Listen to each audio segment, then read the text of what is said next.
Acara Studium Generale akan segera dimulai. Selamat pagi, salam sejahtera bagi kita semua. Pada hari ini, Rabu, 5 Maret 2025, kita akan mengikuti Studium Generale bersama Bapak Soleh Ayubi PhD, Wakil Direktur Utama Bio Farma, dengan topik Inovasi multidisiplin dalam industri farmasi menjawab tantangan kesehatan nasional dan global. Acara hari ini akan diawali dengan menyanyikan lagu kebangsaan Indonesia Raya. Hadirin dimohon berdiri.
Hadirin disilakan duduk kembali.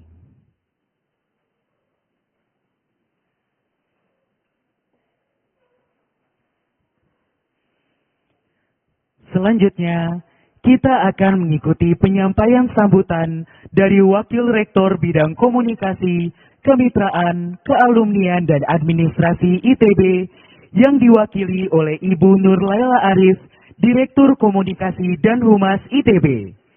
Kami silakan dengan hormat, Ibu Lala.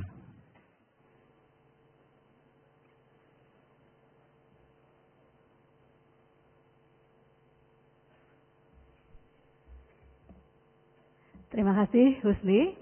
Bismillahirrahmanirrahim. Assalamualaikum warahmatullahi wabarakatuh. Oke, yang kami hormati, terima kasih atas kehadirannya Bapak Soleh Ayubi PhD, Wakil Direktur Bio Farma. Terima kasih Pak Ayub sudah hadir. Kemudian Ibu Apoteker Cokode Istri Armina Padma Sawitri, PhD, moderator kita dari Sekolah Farmasi, para dosen pengampu dari mata kuliah Studium Generale yang sudah hadir, terima kasih. Dan mahasiswa yang hadir, baik secara langsung di Aula Barat, maupun yang hadir melalui Zoom ya dari kampus Jatinangor dan kampus Cirebon. Tepuk tangan buat kita semua ya, teman-teman. Oke. Hari ini kita berikan apresiasi juga ya untuk teman-teman panitia dari tim komunikasi ya, protokoler dibantu dengan Ditmawa juga, yang sudah 3 hari berturut-turut nih menyelenggarakan acara di Aula Barat. Apresiasi buat teman-teman yang hadir di sini. Oke. Baik, pagi hari ini kita akan membahas topik yang sangat menarik ya, tentang inovasi multidisiplin dalam industri farmasi menjawab tantangan kesehatan nasional dan global. Ya, kenapa kami mengambil tema yang sangat seksi ya, tema yang sangat seksi. Teman-teman kalau mengikuti bagaimana pemberitaan dan policy kebijakan global ya, Presiden Donald Trump dilantik tanggal berapa? Tanggal berapa? 11, 20 ya, 20 Januari ya.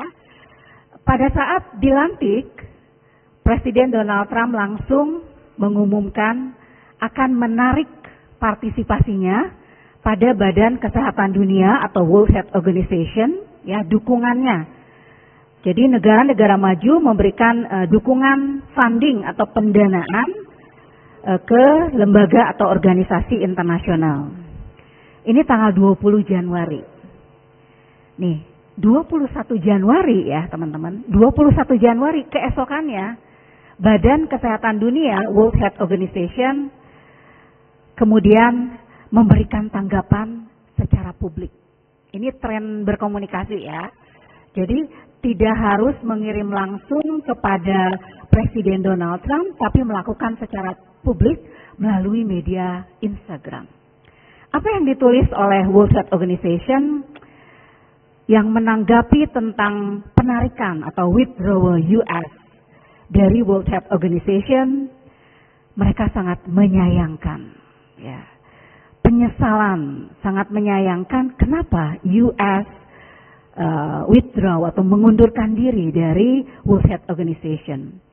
Kemudian di situ WHO menyebutkan peran-peran penting ya dari dukungan Amerika Serikat untuk kesehatan di dunia, seperti memberikan akses kesehatan, akses medicine ya untuk negara-negara berkembang maupun untuk negara-negara yang belum berkembang.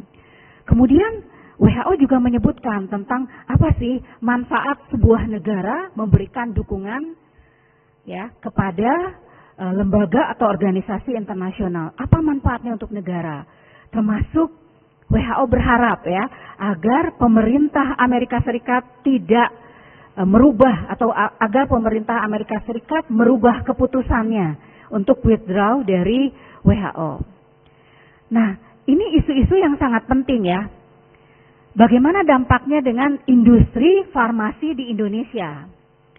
Hari ini Pak Ayub ya akan memaparkan bahwa pengaruh dari pengambilan keputusan secara global ternyata akan berdampak kepada industri-industri ya, termasuk kita sebagai industri di negara berkembang yang masih memerlukan dukungan ya dari negara-negara donor dari negara maju. Nah, itu sebagai pemantik ya diskusi kita hari ini yang sangat penting. Nanti seperti apa kalau misalkan ini dikaitkan dengan multidisiplin sesuai dengan visi Pak Rektor ya untuk menciptakan fourth generation university yang unggul dan berdampak. Di situ ada definisi unggul Zoom dari kampus Cirebon dan dari kampus Jatinangor. Tolong disimak dengan baik ya, ikuti semua sesinya karena sangat jarang ya. Pak Ayub datang langsung dari Jakarta, ya datang langsung dari Jakarta dengan bus tadi 8.30. Jadi kita simak dengan baik apa saja insight-nya. Dan saya dapat bocoran ya dari timnya Mas Ayub ya, dari Mas Wowo, untuk yang bertanya akan diberikan goodie bag ya. Apakah itu voucher vaksin atau diberikan apa ya, langsung nanti divaksin ini ya, biar lebih menginspirasi kita semua. Ya baik, saya kira itu saya mewakili, nanti Pak Wakil Rektor, Pak Rikrik Kusmara akan bergabung dengan kita di akhir acara. Terima kasih teman-teman. Wabillahi taufiq wal hidayah. Wassalamualaikum warahmatullahi wabarakatuh.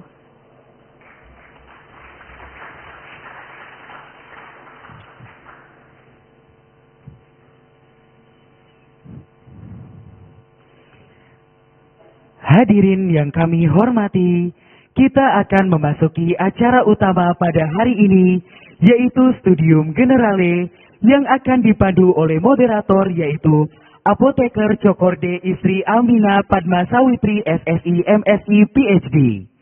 Beliau adalah Kepala UPT Layanan Kesehatan dan juga dosen di Sekolah Farmasi dengan kelompok keahlian farmakologi farmasi klinik. Kepada Ibu Armina, kami silakan.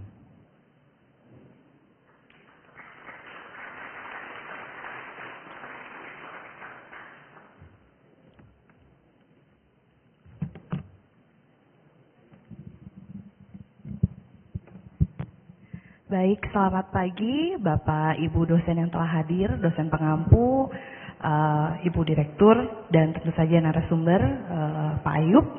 Selamat datang dan rekan-rekan mahasiswa ya yang bergabung secara daring maupun yang sudah hadir gitu ya secara luring. Saya ingin mengajak teman-teman kembali ke tahun 2020 di masa awal pandemi COVID. Kalau yang segar diingatan saya adalah teman-teman saya, sejawat apoteker yang bekerja di pelayanan itu kerepotan sekali. Kerepotan mencari obat, mencari bahkan multivitamin yang gampang sekali diperoleh di supermarket, itu susah sekali diperoleh, gitu ya. Nah, kami sudah menyadari bahwa kemandirian produksi sediaan farmasi, produk obat-obatan, vaksin, alat kesehatan itu sangat penting. Tapi adanya COVID itu menegaskan kembali bahwa penting sekali isu ini. Nah, sebetulnya usaha sudah banyak teman-teman. Bahkan sekarang itu Indonesia sudah memiliki kemampuan untuk memproduksi beberapa bahan berkhasiat obat. Tapi tentu saja prosesnya panjang, lama, rumit, butuh sekali investasi yang banyak gitu ya. Nah, satu hal yang mungkin bisa kita petik dari COVID-19 adalah bahwa ternyata pendekatan multidisiplin itu sangat mengakselerasi pengembangan obat. Tanpa adanya inovasi multidisiplin seperti contohnya teknologi informasi, AI, pengembangan obat tentu tidak bisa secepat itu. Tidak mungkin dalam waktu kurang dari 1 tahun atau mungkin 1 tahun lebih muncul obat baru, vaksin baru untuk COVID-19. Jadi pendekatan multidisiplin ini sangat penting. Dan tadi mungkin sudah disebutkan oleh Bu Lala bahwa memang betul yang namanya suasana global, keputusan global itu sangat mempengaruhi. Jadi kita harus tetap awas selalu dengan apa yang terjadi secara global. Dan hari ini kita beruntung sekali sudah kedatangan narasumber yang luar biasa, sangat berpengalaman, sudah malang melintang di dunia inovasi kesehatan dan terutama terkait dengan pendekatan multidisiplin. Terima kasih sebelumnya kepada Pak Soleh Ayubi PhD atau yang akrab dipanggil Pak Ayub. Sebelumnya saya ingin memperkenalkan beliau, izinkan saya membacakan CV-nya.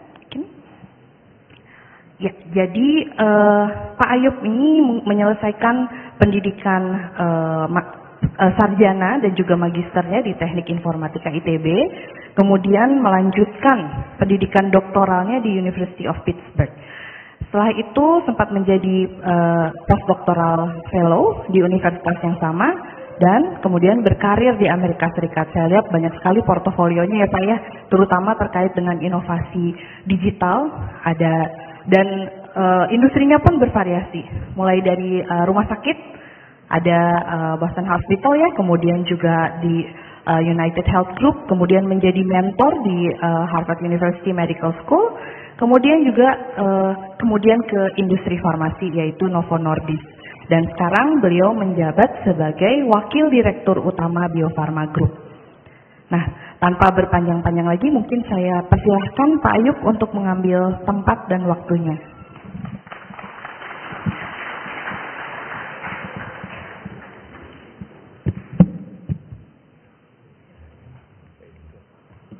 Boleh Pak, langsung saja, silahkan. Mungkin teman-teman saya. Baik, selamat pagi. Assalamualaikum warahmatullahi wabarakatuh. Salam sehat, salam sejahtera, salam bahagia teman-teman semuanya. Yang saya hormati Bapak Ibu dosen, terutama dosen pengampu ya, dan juga Bu Lala, alumni Bio Farma beliau gitu. Pagi yang sangat indah ya. Buat saya Bandung itu spesial karena saya pernah tinggal di sini, saya pernah kuliah di sini. Jadi 2001 saya kuliah di sini dan sepertinya tidak banyak berubah, terutama vibes-nya ya, vibes feeling science-nya, kemudian feeling Indonesianya ya, bahasa Indonesianya gitu. Jadi sangat berkesan buat saya. Nah teman-teman, tadi saya lihat masih banyak yang menguap ya di sana.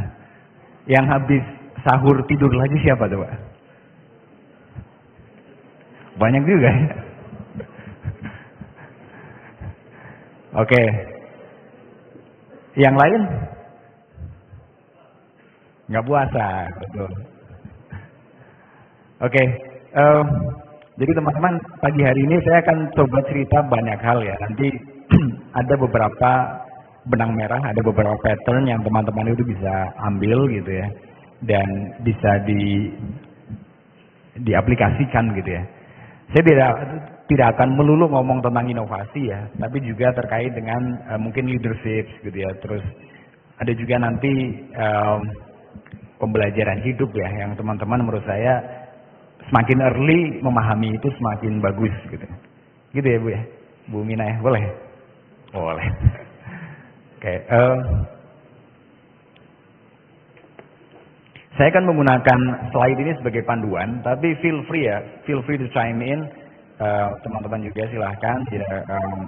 If you have any questions, just raise your questions. Ya teman-teman silahkan, kalau ada yang mau ditanyakan langsung, ada yang mau dikoreksi, atau ada yang mau didiskusikan gitu. Karena saya lebih suka untuk interaktif ya, daripada saya ngomong terus. Belum tentu juga teman-teman itu mendengarkan, mungkin ada yang ngantuk juga di belakang. Jadi feel free untuk bertanya aja, untuk bisa berkomentar ya, untuk interaktif. Ini bagian yang saya pengen tekankan di sini adalah selagi teman-teman itu masih muda gitu ya, explore lah dunia ini gitu ya, explore the world. Indonesia sangat besar, sangat cantik ya, sangat indah. Tapi bikinlah paspor dan explore the world ya. Karena nanti beda gitu. Saya punya 2 anak perempuan kecil gitu ya. Jadi yang membuat saya itu akhirnya mengalokasikan budget saya untuk traveling lebih banyak itu karena ini gitu. Jadi anak saya itu masih kecil, kita selalu belikan mainan, kita selalu belikan mungkin baju yang mahal gitu ya. Tapi dia nggak inget sama sekali.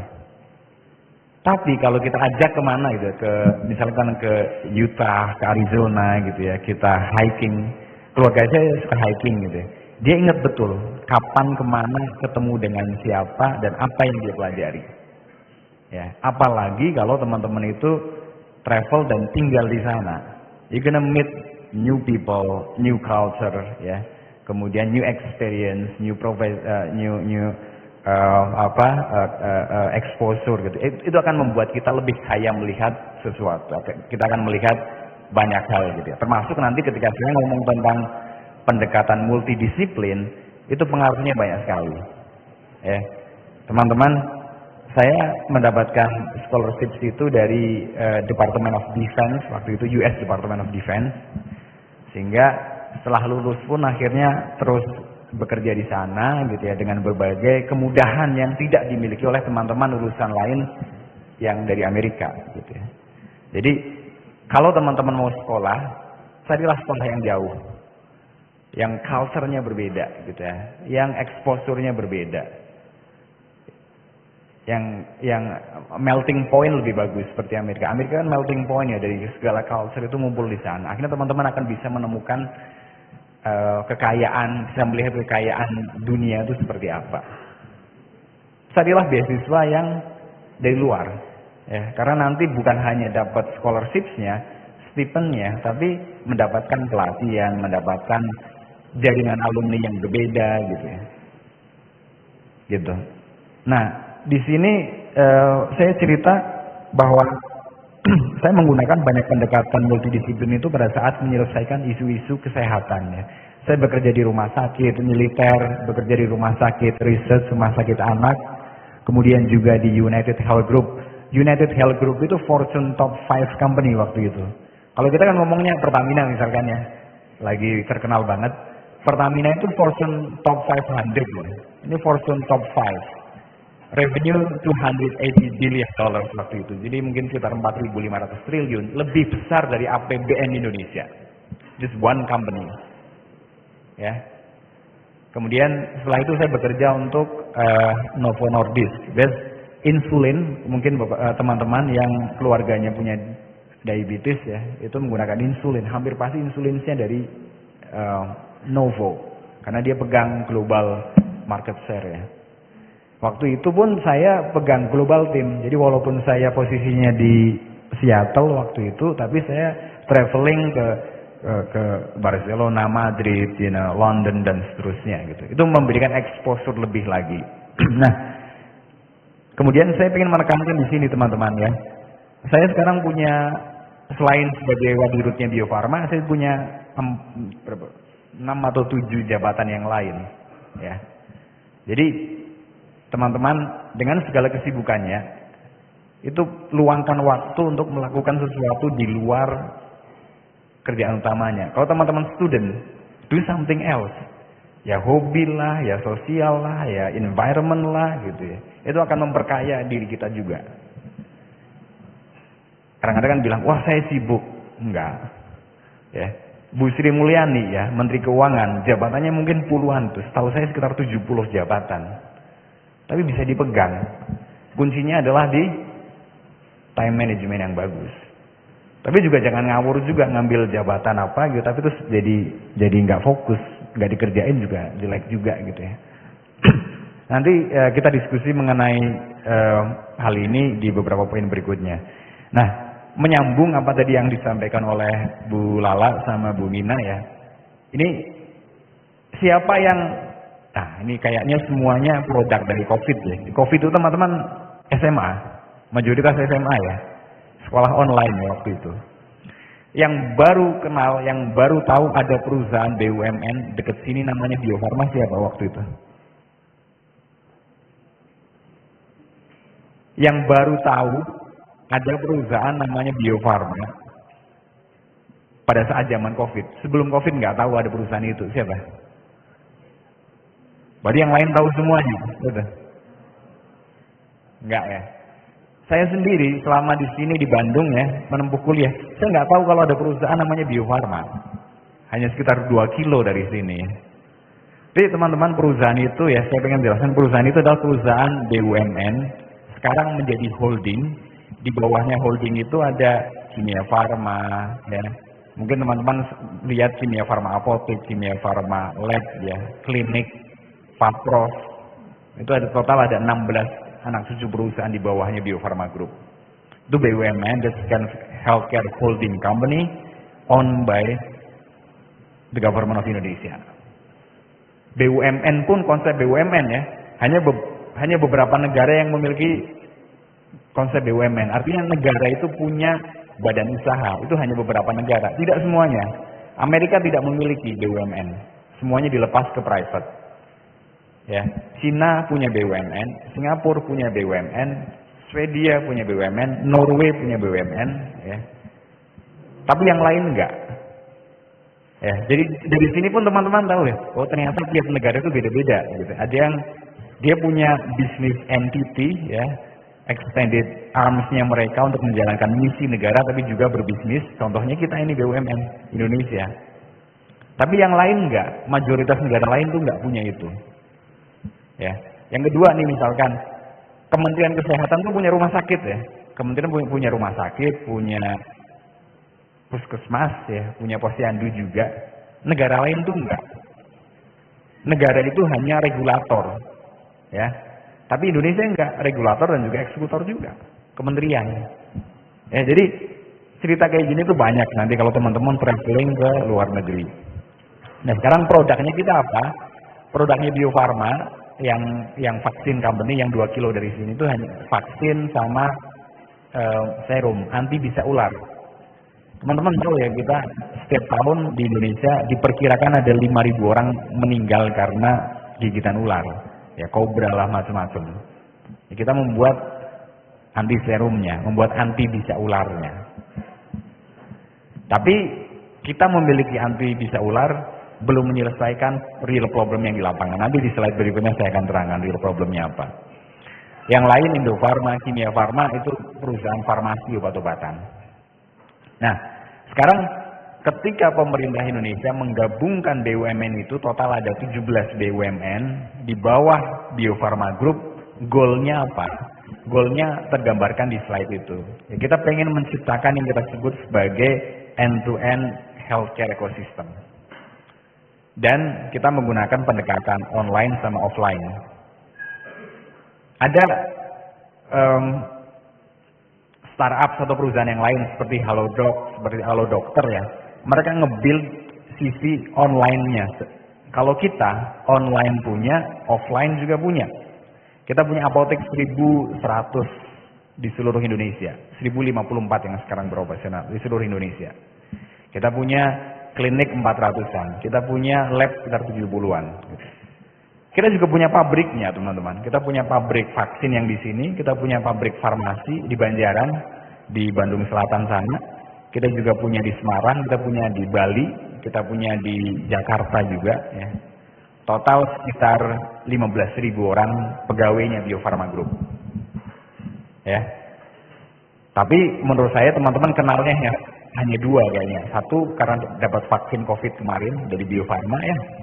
Yang kedua adalah apotek Kimia Farma, betul nggak? Yang kemarin dapat vaksin COVID siapa? Yang lain nggak gitu? Bu Lala, saya bingung dengan grupnya ini gitu ya. Apakah tidak mengangkat itu karena tidak vaksin, atau tidak mau mengangkat, atau tidak paham pertanyaan saya gitu? Ya.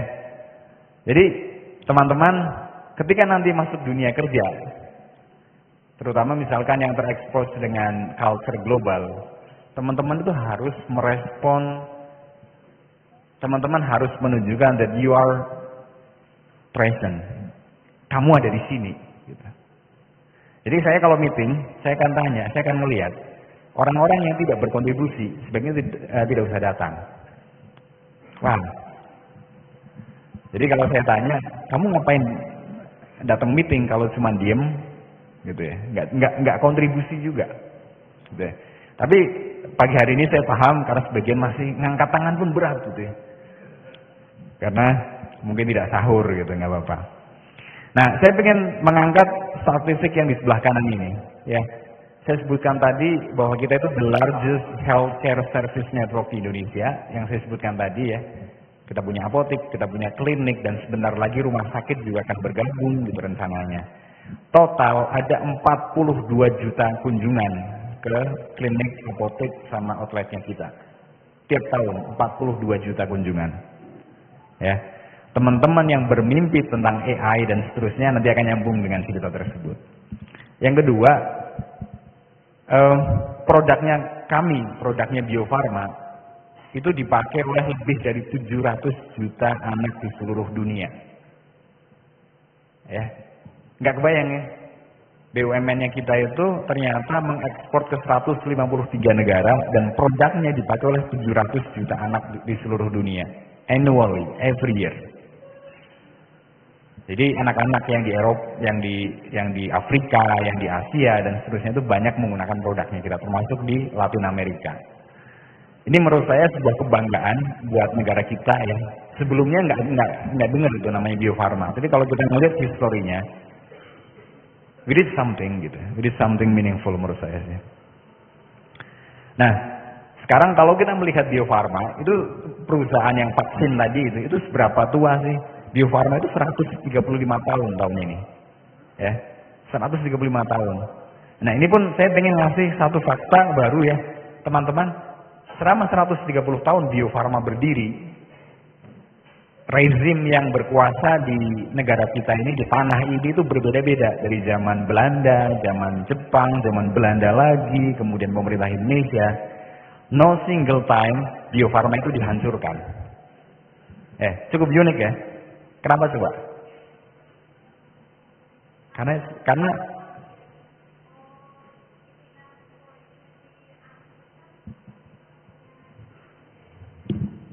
that's a good point. Sebenarnya tiap titik di kehidupan manusia, kita itu concern dengan public health siapapun. Ya. Ini juga salah satu kenapa industri healthcare itu menarik buat saya karena everybody is customer. You, me, our parents, our kids, nanti kalau udah punya kids ya, everybody in this country, anywhere, dia itu menjadi customernya healthcare. Jadi siapapun paham bahwa kapabilitas public health, adanya Bio Farma waktu itu namanya berubah-ubah ya, itu selalu dipertahankan. Ya, karena begitu hancur public health, siapapun kena dampaknya, termasuk pihak yang berkuasa gitu ya. Jadi inilah kenapa Bio Farma itu selalu eksis di tiap zaman. Pernah di Jogja, pernah di Klaten gitu ya. Yang dari Jogja siapa? Ya. Rumah sakit paling besarnya apa namanya? Sarjito ya. Itu adalah mantan presiden direkturnya Bio Farma zaman dulu. Pernah pada saat kita berpindah dari Bandung ke Jogja atau Klaten waktu itu ya, Klaten. Jadi banyak story-nya. Ada yang tahu Van Otten Coffee. Itu mantan CEO-nya Bio Farma juga. Banyak story-nya loh, teman-teman, kalau terutama yang mungkin juga orang Bandung juga ya. Coba take a look ya, lihat sekeliling, banyak story, banyak historinya Bandung. Ya. Banyak historinya ITB, banyak historinya Bio Farma, kereta api, Telkom mungkin. Itu banyak yang menarik teman-teman. Jadi explore. Jadi jangan cuma main game doang. Ya explore. Sabtu Minggu jalan lah, lihat-lihat semuanya ya. Nah ini vaksin pertama yang kita produksi itu tahun 1956, measles. Ada yang pernah kena sasar air? Ya. Atau jenis sasarnya macam-macam gitu ya. Tapi measles itu adalah vaksin pertama yang pernah kita buat. Ya, setelah itu ada beberapa jenis vaksin yang kita produksi. Dan this day ya, kapasitas produksi kita itu 3.1 billion dosis. Jadi 3,1 miliar dosis yang kita produksi setiap tahun di situ, dekat situ. Nah, pertanyaannya banyak yang bertanya kan, kalau kita punya virus hidup di situ, bahayakah? Ada yang mau komentar? Bahaya nggak? Silakan maju ke mic kalau mau komentar supaya kedengeran ke teman-teman yang online juga. Ya, atau mau teriak juga boleh ya, biar cepat.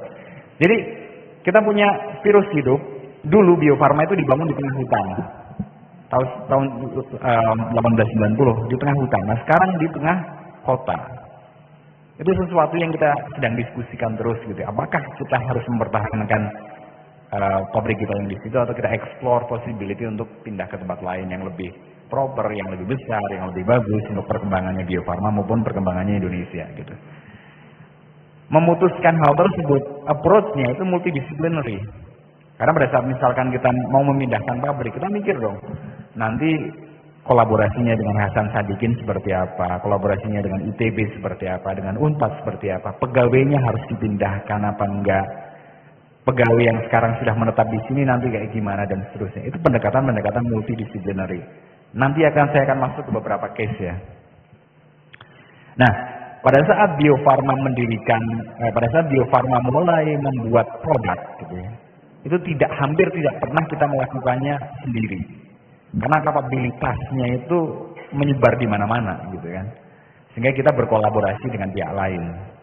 Teman-teman ini contohnya, kita berkolaborasi dengan WHO, kita berkolaborasi dengan berbagai pihak, termasuk yang paling sering kita kolaborasi adalah WHO, World Health Organization-nya. Itu ada standar yang harus kita ikuti sehingga kita bisa jual produk ke luar negeri. Kalau kita nggak punya standar itu, kita nggak akan bisa jual produk tersebut ke luar negeri. Nah, statistik yang saya ingin ulang kembali di sini adalah di bagian kanan bawah, 86 billion dosis, 86 miliar dosis yang sudah kita produksi dan kita supply ke seluruh dunia. Jumlah yang sangat besar, teman-teman. Jadi kalau ngomong tentang BUMN nih, banyak BUMN yang besar-besar gitu, tapi menurut saya yang paling global, yang paling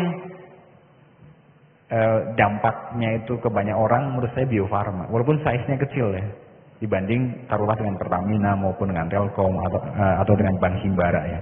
Tapi kita punya dampak yang berbeda, yang khusus gitu ya. Nah, siapa partnernya kita? Ini partner paling pentingnya kita. UNICEF tahu ya, UNICEF itu badan di bawah PBB yang khusus untuk anak. Ya. Kemudian Gavi itu adalah Global Alliance for Vaccine and Immunization. Saya duduk sebagai board member di situ bersama dengan Pak Budi Sadikin, Pak Menkes, ya, alumni ITB juga. Kemudian juga ada OIC, itu OKI, Organisasi Konvensi Islam, negara-negara Islam, ISDB, Islamic Development Bank, DZBMN, SEPI, dan seterusnya. Nah, saya pengen cerita beberapa success story-nya di Bio Farma, dan saya ingin menunjukkan bahwa banyak problem itu too big, ya, terlalu besar untuk bisa dihandle oleh 1-2 orang, 1-2 company, bahkan 1-2 negara. Banyak problem besar yang hanya bisa diselesaikan dengan kolaborasi lintas disiplin, bahkan lintas negara. Ini contohnya. Jadi polio, ya, polio itu mungkin teman-teman di sini hampir tidak pernah mendengarnya, ya. Tapi penyakit itu tuh sangat mengerikan. Begitu dia kena polio, nggak ada obatnya. Bukan makanan yang, enaknya nggak ada obatnya, enggak. Ini penyakit yang nggak ada obatnya. Sekali lumpuh, kena polio itu lumpuh dan nggak akan bisa diobati. Sampai sekarang belum ada obatnya. Dia akan lumpuh, dan kalau menyerangnya itu ke bagian saraf maupun pernapasan, dia meninggal. Ya. Dan apakah penyakit ini masih ada? Masih ada. Kita pernah punya cita-cita, kita itu dunia, ya. WHO dan sekian ratus negara itu pernah punya cita-cita untuk mengeradikasi polio. Targetnya tahun 2000. Tidak tercapai, mundur lagi 2010, 2000 dan seterusnya, sampai sekarang belum tercapai. Penyakit itu masih ada, masih eksis dimanapun. Di Indonesia tahun kemarin ada outbreak di Aceh, saya lupa di Klaten ada juga, gitu ya, di Indonesia Timur. Amerika, teman-teman, yang dianggap sebagai kiblatnya healthcare paling maju, ada case-nya polio di Brooklyn, itu di neighbor dari Jewish Orthodox. Mereka kan termasuk yang biasanya mereka anti vaksin, ya. Itu kejadiannya. Penyakit ini bisa dicegah lewat vaksinasi tadi, dan kita memproduksi vaksin tersebut. Pada saat kita mendevelop vaksin ini, kita tidak sendirian. Kita berkolaborasi dengan UNICEF, kita berkolaborasi dengan Bill and Melinda Gates Foundation, ya. Bill Gates Microsoft itu kan dia step down dari Microsoft, dia mendirikan foundation itu yang fokus di kesehatan sama anak-anak, ya. Kita kolaborasi sama mereka, dan so far kita sudah mendistribusikan 300 juta dosis yang sudah disuntikan. Kalau distribusinya lebih dari 1 miliar dosis, ya. Itu produksi Bio Farma, teman-teman. Produksi perusahaan yang 2 kilo dari sini, nyampe ke semua titik di seluruh dunia. Kalau yang oral, ya, yang diteteskan di mulut, kita itu pegang mungkin 80-90% dari global market share. Ya, jadi lambang itu Bio Farma, kotak itu terbang ke seluruh penjuru dunia. Yang kedua, ini yang kemarin, ya, yang vaksin COVID, yang saya tanya tadi siapa yang disuntik, ternyata mungkin hanya 10% aja kayaknya yang disuntik vaksin, gitu ya. Semoga yang lain beneran, ya. Itu produksi Indonesia. Kita kolaborasi dengan Baylor College of Medicine di Houston, Texas, ya. Kita ngedevelop vaksin tersebut, ya. Waktu itu ada yang mendengar vaksin merah putih, ya. Itu ada 11 kandidat, gitu ya. Tapi yang berhasil 1 yang vaksin merah putih gitu. Itu challenge yang kita nanti juga saya akan bahas itu, ya. Nah, untuk teman-teman yang backgroundnya teknologi, digital, engineering dan seterusnya, saya ingin menekankan gini, kita yang duduk di Bio Farma, kita yang duduk di ITB, itu biasanya we were trained to be engineer. Core dari engineer apa biasanya, teman-teman? Yang membuat engineer berbeda dengan yang lain apa biasanya?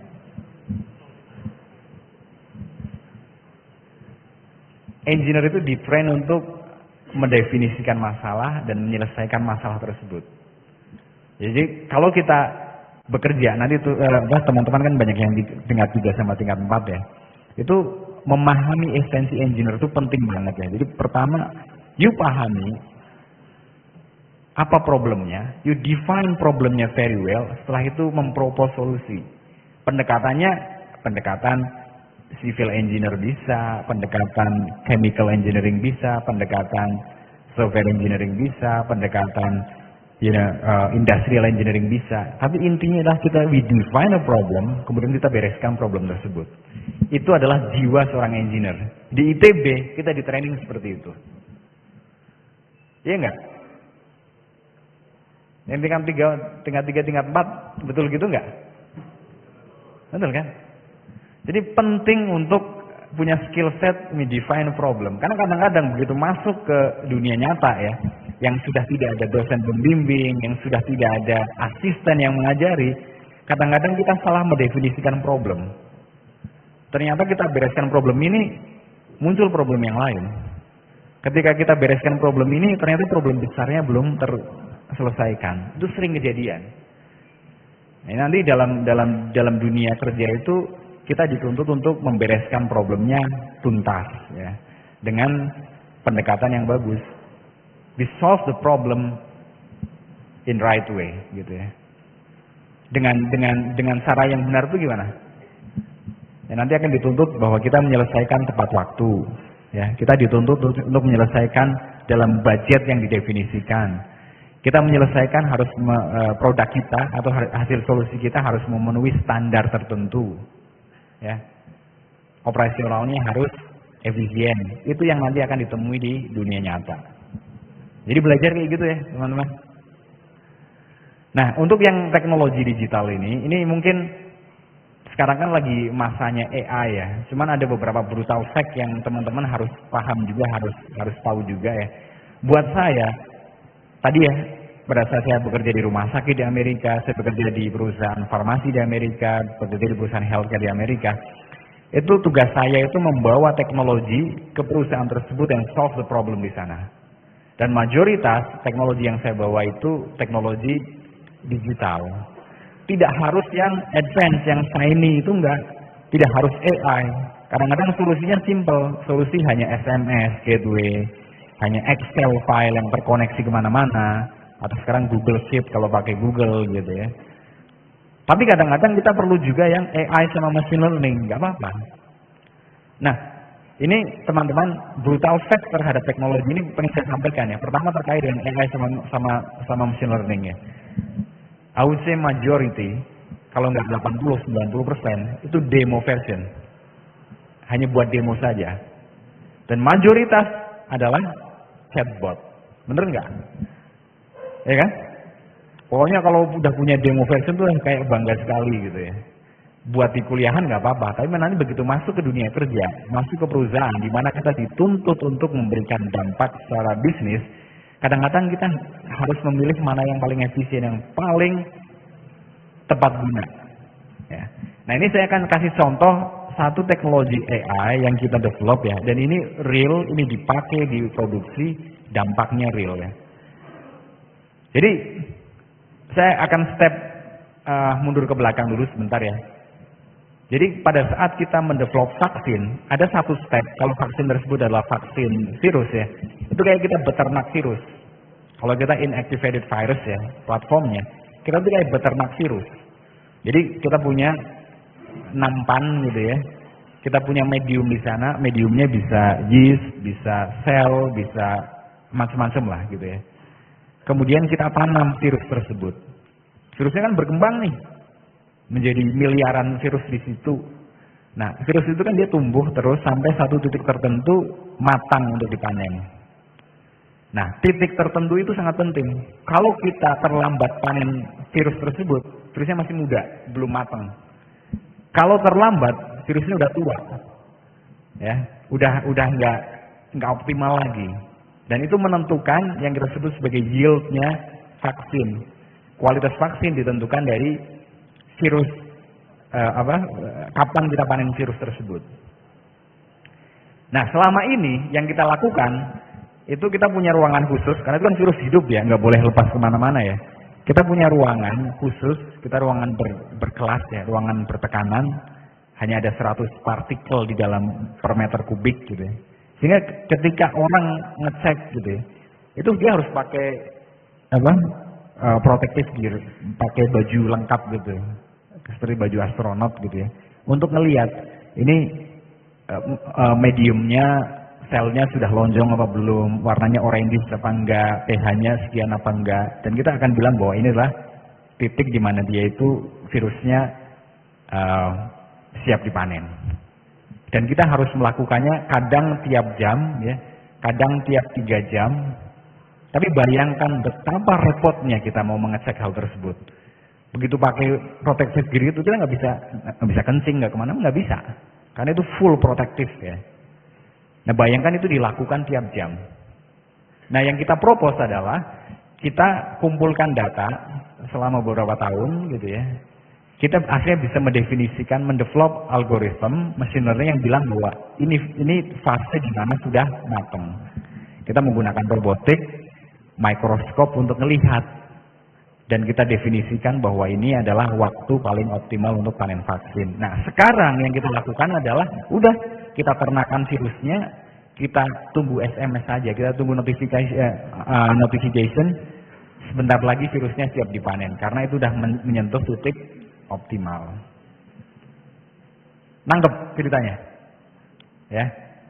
Jadi ini teknologi yang seperti ini real case, ini kejadian di sana dan itu digunakan untuk produksi polio sama tetanus sekarang. Nah, apakah setelah ini ada challenge tambahan? Ada. Karena untuk mendevelop vaksin, kita harus selalu report ke Badan POM, kepada WHO dan seterusnya. Approach yang kita lakukan tersebut belum disetujui oleh mereka, karena mereka harus memvalidasi, harus melakukan PQ, OQ dan seterusnya, sampai bilang bahwa oh iya, kita menggunakan AI ini bisa mereplace proses manual yang kita lakukan sebelumnya.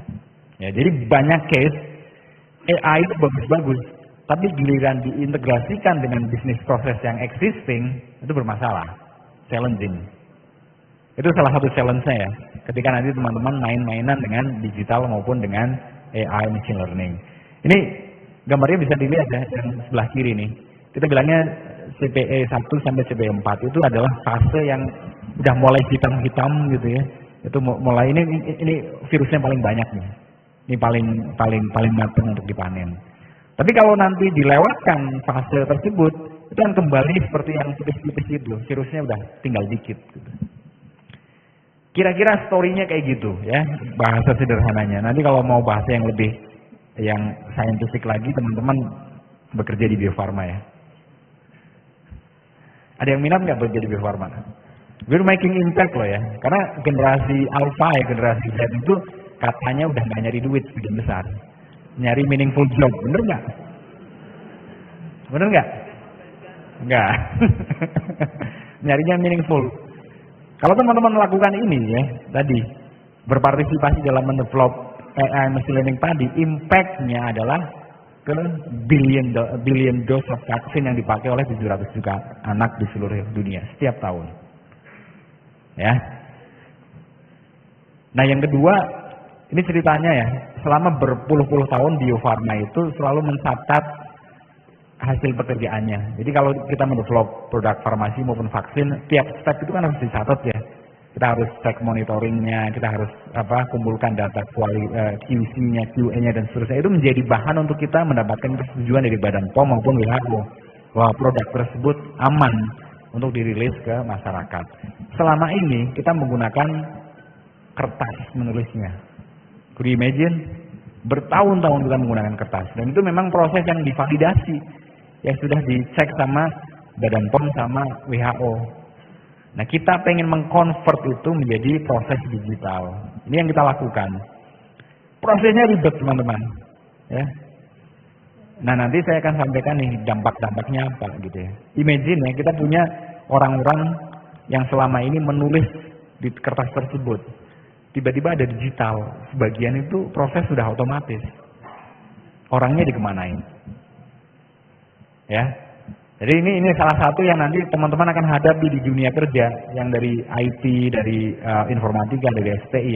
Kalau teman-teman mempropos sesuatu, pikirkan dampaknya, ya, pikirkan change manajemennya kalau bahasa kerennya. Nah, berikutnya yang tadi saya cerita mengenai distribusi vaksin, ya, teman-teman. Jadi ini cerita mengenai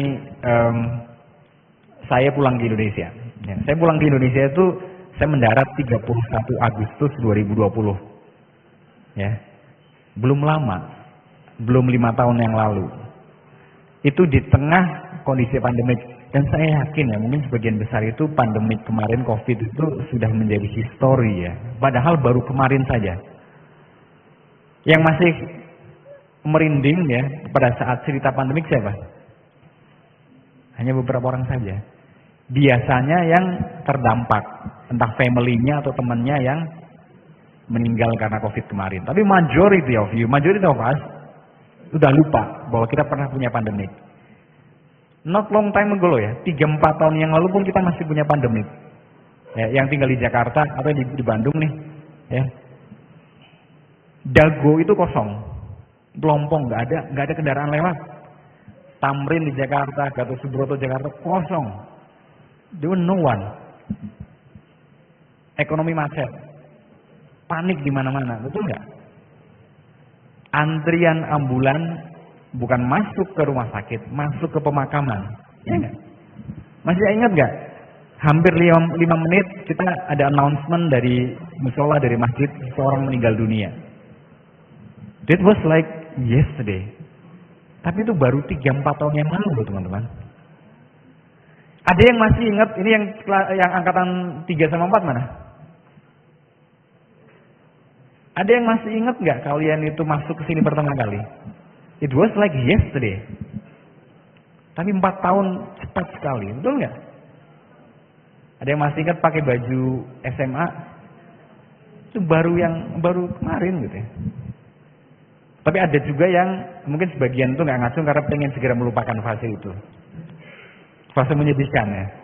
Putus sama pacarnya kali. Nah, teman-teman, pada saat itu saya pulang 31 Agustus 2020, 1 September saya istirahat ya. Jadi itu saya pulang dari US itu hanya ada 1 flight waktu itu, Eva Air ya. Yang lain nggak ada, stop semuanya. Saya pulang Eva Air dari Seattle ke Jakarta, itu nyampe 31 Agustus hampir maghrib. Saya masih ingat betul, masih kerasa gitu ya. Kemudian 1 September saya istirahat, 2 September saya dikasih tugas. Tugasnya simple. Bagaimana lu bisa mendistribusikan vaksin dengan proper. Itu yang ngomong Pak BGS, Budi Sadikin, yang waktu itu adalah Wamen 1 BUMN, yang sekarang jadi Menteri Kesehatan dan jadi Ketua MBA ITB. Kenal beliau? Ada yang kenal ya? Iya kan? Jadi sama Pak Erik waktu itu guys. Tugasnya itu. Nah, kita akhirnya membangun sistem yang kita sebut sebagai MedTrack atau Medical Tracking.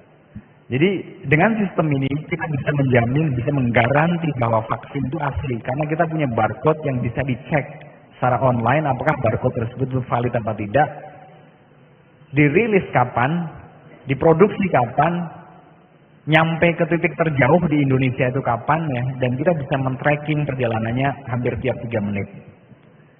2017, 2018 ya Bu Mina, kita pernah punya kasus vaksin palsu. Ya enggak? Teman-teman, pada saat COVID pertama kali banyak yang jualan di marketplace ya. Vaksin 3 juta, vaksin 4 juta dan seterusnya. Tapi begitu sistem ini dijalankan, itu hilang semua. Karena kita menggaranti bahwa kita men-track vaksin-vaksin yang kita punya di seluruh Indonesia dengan sistem digital ini. Itu kita kombinasikan antara sensor, IoT, GPS, mapping gitu ya, software website lah, maps macam-macam, sehingga kita punya sistem seperti ini. Dan sistem tersebut yang kita pakai selama 24 jam tiap hari selama 20 bulan. Nah, sudah 20 bulan kita distribusi vaksin COVID kemarin. Kalau teman-teman itu ada kesempatan, datanglah ke Bio Farma, kita punya command center ya. Disitulah kita memonitor semua pergerakan vaksin di seluruh Indonesia.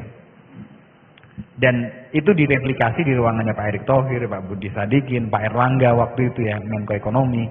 Itu semua orang bisa melihat.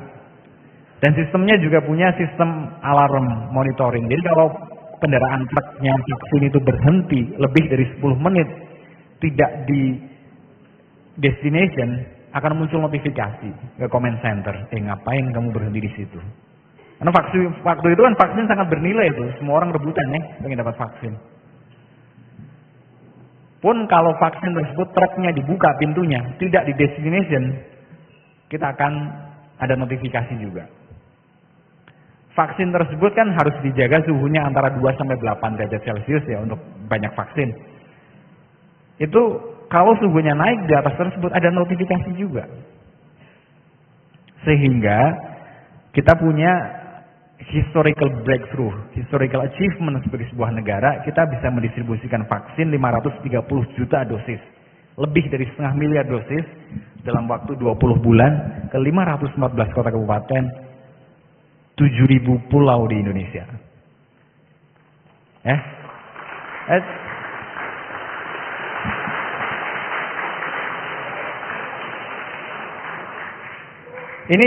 Ini historinya Indonesia menurut saya. Ini bukan karena Bio Farma, bukan karena siapapun ya. Ini historinya Indonesia. Yang terlibat banyak, Bio Farma, TNI, Polri, Kementerian Kesehatan, Dinas Kesehatan. Kemudian ada 5.000 orang, kira-kira 5.000 orang yang tiap hari bekerja untuk mendistribusikan vaksin ini ke seluruh Indonesia. Dan ini titik di mana saya pula gitu ya, tahu betapa besarnya Indonesia. Ya, saya mungkin sebagian yang hidup di sini itu lahir di Pulau Jawa, ya. Kemudian paling jauh ke Bandung kali gitu ya, ke Bali, mungkin ke Sumatera gitu ya, ke Padang dan seterusnya gitu. Setelah itu saya pindah ke luar negeri ya, tahun 2008. Jadi saya tidak pernah tahu seberapa besar Indonesia. Sampai saya bilang bahwa ujung ke ujung Indonesia itu 6 sampai 7 jam flight ya.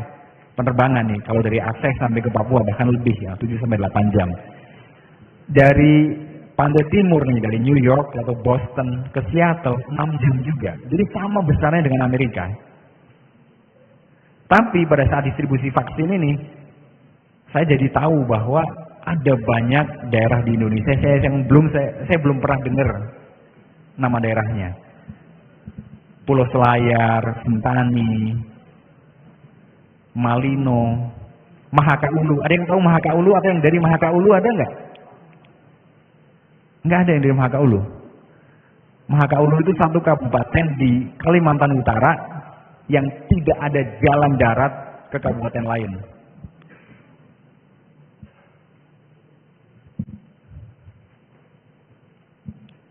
Selamat pagi, bro. Ya, satu kota kabupaten ya yang tidak ada jalan darat ke kabupaten lain. Mahakaulu, search saja teman-teman. Jadi kalau mengirimkan vaksin ke sana, itu naik kapal ya, melawan arus sungai Mahakam. Kalau ketemu gelondongan kayu, wassalam. Itulah Indonesia kita, teman-teman. Ya. Jadi seberapa besar Indonesia, teman-teman explore lah, ya kelilinglah di Indonesia. Nah, di titik inilah dan di akhir tahun 2022 pada saat semua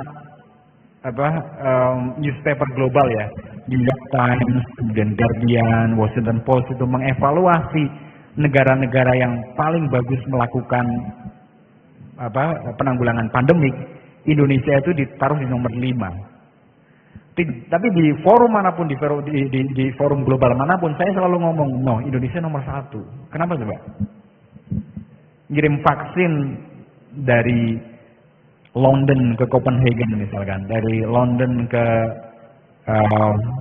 Oslo gitu ya, atau dari New York ke Seattle, New York ke misalnya Arizona, California, it's very simple, well established infrastructure, ya kan?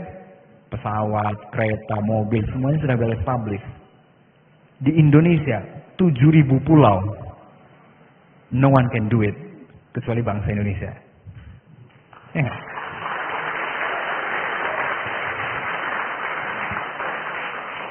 Nah, di sini pun saya ingin ngomong ya, pendekatannya itu bukan pendekatan teknologi digital doang ya. Itu ngomong tentang supply chain, teman-teman. Kita ngomong tentang operation, kita ngomong tentang human capital, kita ngomong tentang human behavior, kita ngomong tentang ego sektoral ya, kita ngomong tentang political support, kita ngomong tentang budgeting, kita ngomong tentang all the things yang kita butuhkan untuk menyelesaikan hal seperti ini. Teman-teman, begitu nanti masuk ke dunia kerja, itu yang akan dihadapi. Ya. Kita tidak bisa serta-merta, gue punya sistem nih, bagus banget bisa men-tracking, terus bisa jalan 100%, nggak bisa. Ya. Kita harus pastikan sistemnya berjalan, kita harus pastikan orangnya menggunakan, kita harus pastikan operasionalnya ada fundingnya, kita harus pastikan leadership mendukung dengan berbagai interest, dengan berbagai background, gitu ya. Ya, jadi ini contohnya yang nanti kita kupas habis ya di sini ya, kalau ada pertanyaan dari teman-teman. Tapi ini adalah historical breakthrough-nya Indonesia, dan saya bangga sekali menjadi bagian penting dari proses tersebut ya. Dan selalu, bahkan pagi hari ini pun ada teman yang bertanya ke saya gitu ya, dengan segala ceritanya di Indonesia gitu ya, menyesal nggak pulang ke Indonesia gitu. And I said like clearly, I said confidently, I have no regret untuk pulang ke Indonesia, karena ini yang kita kerjakan. Banyak meaningful job di Indonesia yang kita bisa bereskan. Beberapa waktu yang lalu ada yang tagline kabur aja dulu gitu ya. Oke lah, apa sih yang dicari gitu ya. Kalau nyari problem di Indonesia itu banyak sekali. Kalau teman-teman nyari meaningful job di Indonesia itu banyak sekali. Dan kita nggak perlu rebutan ya. Banyak banget problemnya di bangsa kita ini yang bisa dibereskan. Nah, kembali lagi ke pertanyaan yang tadi saya pengen sampaikan. Sebenarnya pada saat kita memulai sesuatu, pada saat kita entah itu project, entah itu tesis, entah itu skripsi ya, TA, disertasi gitu ya. It's very important to ask the right questions. Pertanyaan utamanya apa sih? Problem apa yang paling kita pengen selesaikan? Jangan sampai kita salah mendefinisikan problem ya. Jangan sampai kita salah mendefinisikan masalah yang kita pengen selesaikan. Prof tadi saya bilang kalau di ITB kita di-train untuk jadi engineer kan. Mau jurusannya apapun lah, mau statistik, mau teman-teman dari seni rupa gitu ya. Kita itu didesain, kita itu di-training untuk solving the problem. Kita definisikan masalahnya apa, di situ kita coba selesaikan dengan berbagai pendekatan. Mostly scientific engineering approach gitu ya. Tapi the first step yang kita ingin pastikan adalah kita harus mendefinisikan problemnya itu proper, right problem. Jangan sampai kita salah mendefinisikan problem. Nah, pada saat saya waktu itu di hari ketiga di Indonesia dikasih tugas untuk distribusi vaksin gitu ya. Itu kan zaman dimana semua orang itu ahli tentang vaksin, betul nggak? Wah itu siapapun itulah, sampai orang yang backgroundnya politik, orang yang backgroundnya ekonomi gitu ya, orang yang backgroundnya macam-macam berasa lebih ahli dibanding Bu Mina, gitu ya. Yang orang memang bidangnya itu gitu ya. Merasa lebih ahli dari orang-orang Bio Farma maupun orang-orang Kementerian Kesehatan, betul nggak? Dan waktu itu perdebatannya apa coba? Vaksin China versus vaksin Amerika, betul nggak? Masih ingat nggak? Masih ingat ya? Nah, tapi buat saya yang ditugaskan waktu itu adalah untuk mendesain distribusi vaksin, itu menjadi less important. Saya bilang ke tim saya, jangan terjebak dengan tadi diskusi dinamika yang terjadi di luar tanggung jawabnya kita. Boleh kita aware, tapi kita fokus di tugasnya kita apa. Dan kata-kata ini yang saya selalu sampaikan ke tim saya. Mau vaksinnya apapun, even the most effective vaksin, kalau nggak nyampe ke ujung, terjaga keasliannya, terjaga kualitasnya, ya, it's jadi meaningless, nggak ada gunanya.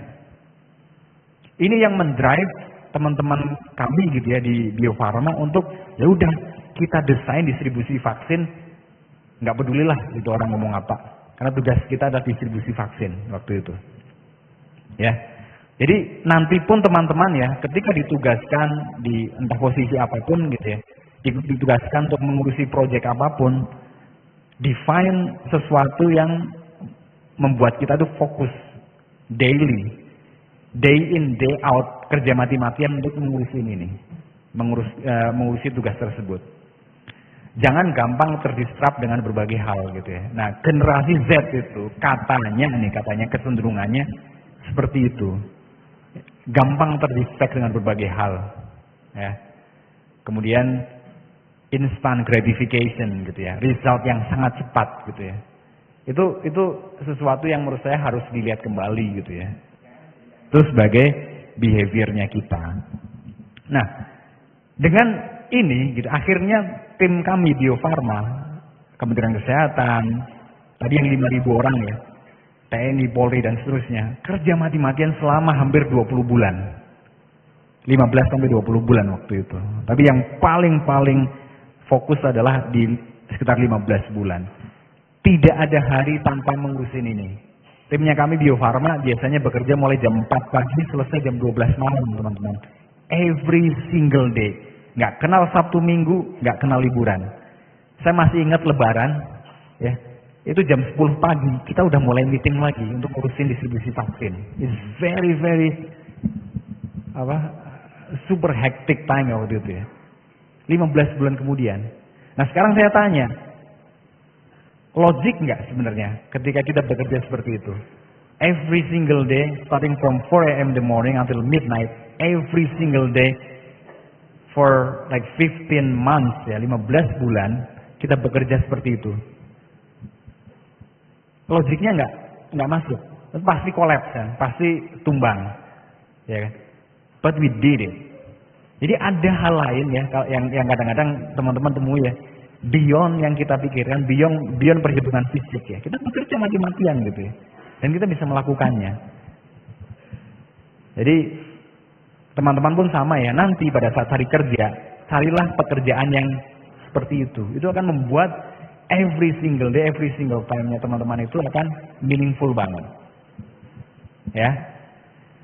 Beruntungnya di Indonesia, karena saya orang Jawa nih, kalau ada apa-apa pasti untungnya gitu ya. Untungnya kita punya problem yang seperti itu banyak sekali di Indonesia. Ya. Jangan nanti teman-teman bilang, oh COVID udah selesai, problem healthcare kita selesai. Kita punya penderita diabetes ya, kencing manis itu naiknya luar biasa. Teman-teman, ada statistik yang bilang bahwa diabetes, kencing manis di anak-anak itu naik 60 kali lipat pre and post pandemic. Mungkin karena tadi ya, minuman-minuman yang boba dan macam-macam itu ya. Naik loh. Ya. Kita masih deal dengan HIV AIDS. Kita masih deal dengan tuberculosis, kita masih deal with cancer, segala jenis cancer. Jadi di industri healthcare, kebetulan saya di bidang itu, masih banyak banget PR yang harus kita bereskan. Kalau bukan industri healthcare gimana? Well, teman-teman kita lihat, kalau kita nengok ke sebelah kiri, ya, mungkin ada 500.000 problem.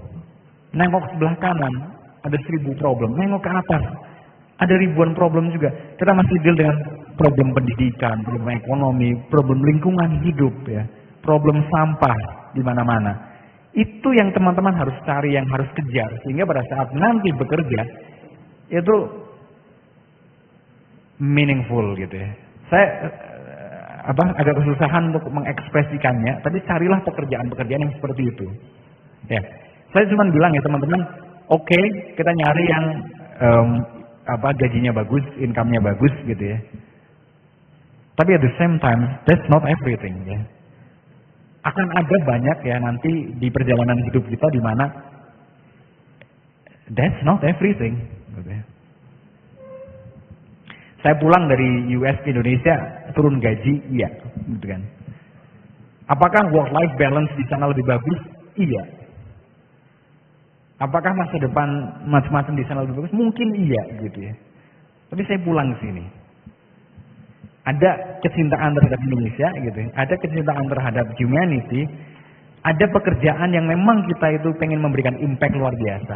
Pun sama ya teman-teman. When you make decision, ya. Kalau cari kerjaan, carilah yang seperti itu. Itu akan membuat jiwa kita itu hidup terus, gitu ya. Ada yang kalau di IF ya, ada namanya tugas besar. Ini dari IF mana dari IF? Udah tugas besar belum? Udah. Itu kita kerja mati-matian kan ya? Ya kan?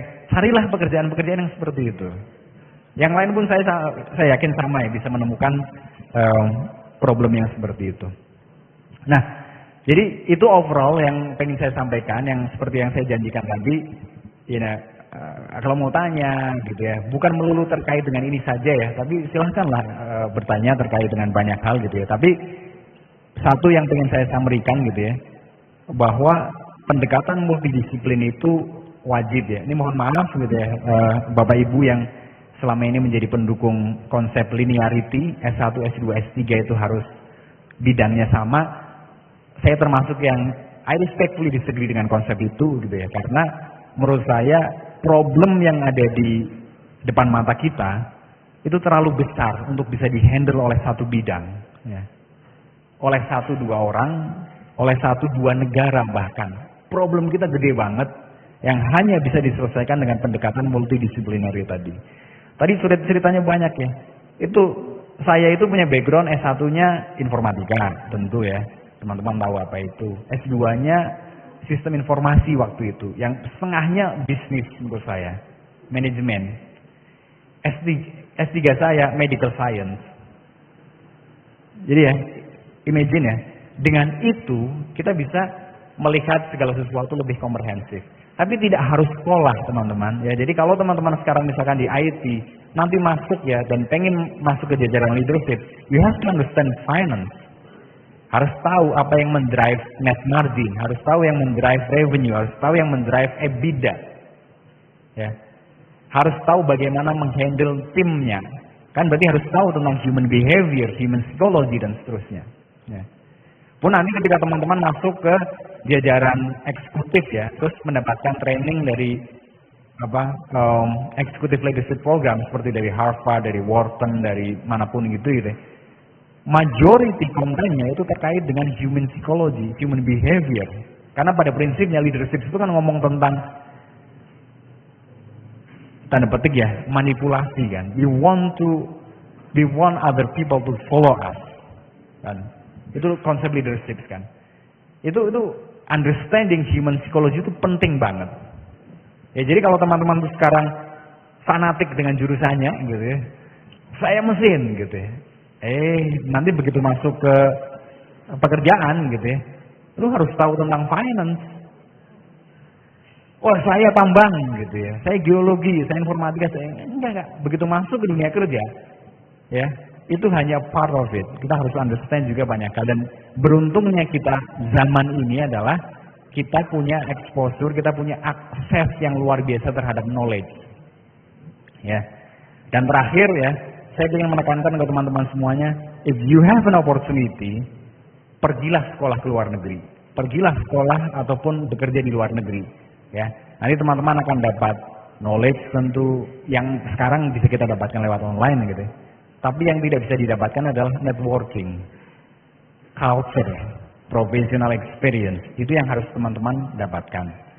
Ya, jadi itu in summary ya, pendekatan multidisciplinary wajib dimanapun ya. Yang kedua adalah teman-teman yang masih muda, ada opportunity ke luar negeri, pergilah ke luar negeri. Bukan berarti sekolah di dalam negeri kurang bagus, enggak. Ini story tentang expose yourself terhadap dunia ini gitu. Dan itu sangat besar. Ya, itu sebagai pengantar pembuka. Kalau ada pertanyaan, kalau ada komentar silahkan saja. Makasih. Baik, kita berikan aplaus untuk Pak Ayub. Baik, terima kasih atas paparannya Pak Ayub. Kalau boleh highlight tadi, satu, problem kita itu banyak di Indonesia. Besar, jadi pendekatan multidisiplin itu harus, nggak bisa ditangani one man show gitu ya. Dan kemudian juga ada sedikit pesan ini bahwa bukalah cakrawala seluas-luasnya gitu ya, pengalaman, networking, dan lain-lain. Silakan teman-teman kalau ada pertanyaan, langsung antri di mic-nya, boleh? Yang sebelah sana, silakan. Dari tiap sayap mungkin saya ambil satu-satu, yang di tengah silakan langsung. Tadi siapa dua nih? Boleh langsung antri aja di mic-nya, boleh maju. Oke, kita mulai dari yang sayap kanan. Jangan lupa sebutkan nama dan mungkin jurusan mungkin ya, nama dan jurusan. Silahkan dari yang sayap kanan dulu.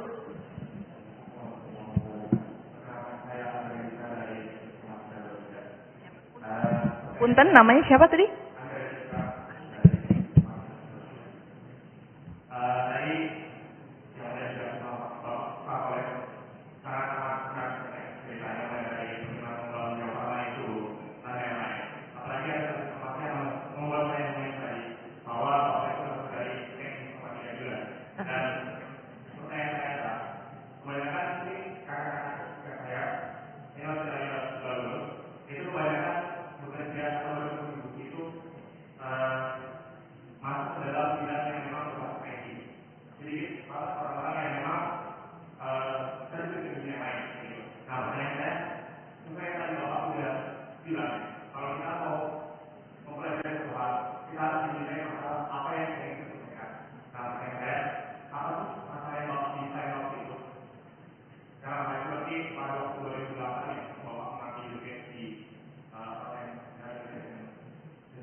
Oke, mau ditampung dulu Pak atau mau dijawab? Ditampung aja ya, coba yang sayap ini deh.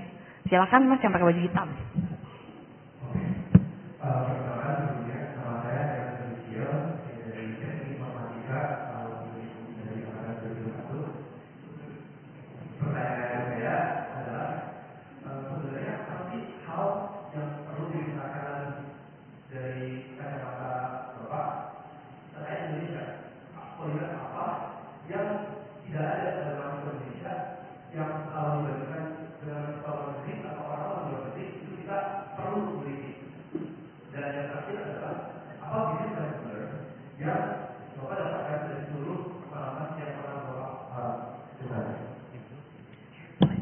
Lesson learned ya, yang kedua dari semua pengalaman di luar negeri itu ya. Yang pertama tadi, kualitas apa yang tidak ada di manpower kita gitu ya di Indonesia. Oke, baik, terima kasih Kenneth.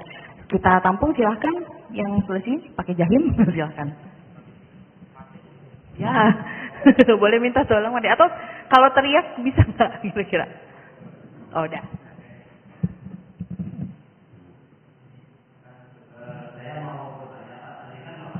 Namanya siapa maaf? Ya.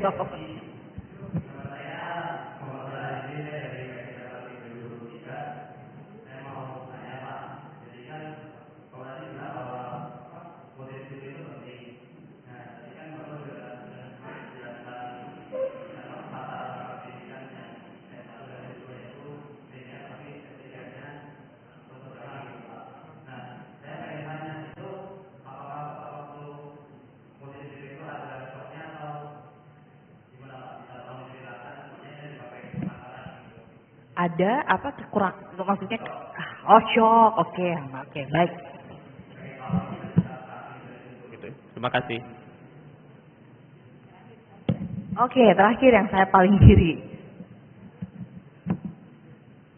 Tes. Baik.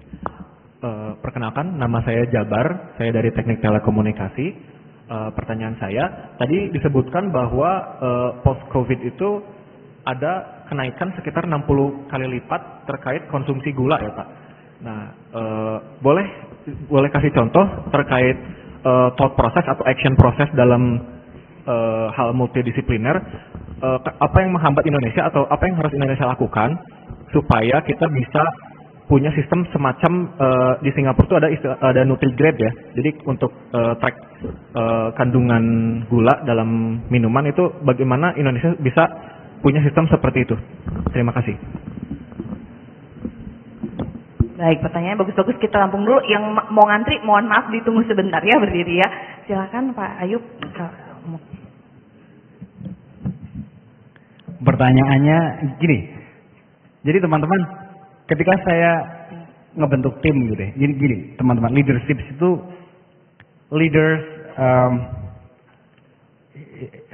he or she was nothing gitu tanpa timnya gitu ya. Jadi tugas utama seorang leader yang tidak bisa diwakilkan adalah memilih timnya gitu ya. Dan pada saat saya memilih tim itu ada selalu yang saya perhatikan, yaitu pertanyaan apa yang dia tanyakan. Itu merefleksikan betul kualitas dari seseorang. Nah teman-teman yang begitu nanti semakin lama menjadi seorang leader ya, semakin sering menjadi memanage people gitu ya. itu akan punya skill set yang seperti itu. Orang nanya, pertanyaannya apa itu mencerminkan kualitinya. Keren ini teman-teman ITB, pertanyaannya berbobot semua ya. Jadi tepuk tangan untuk semuanya.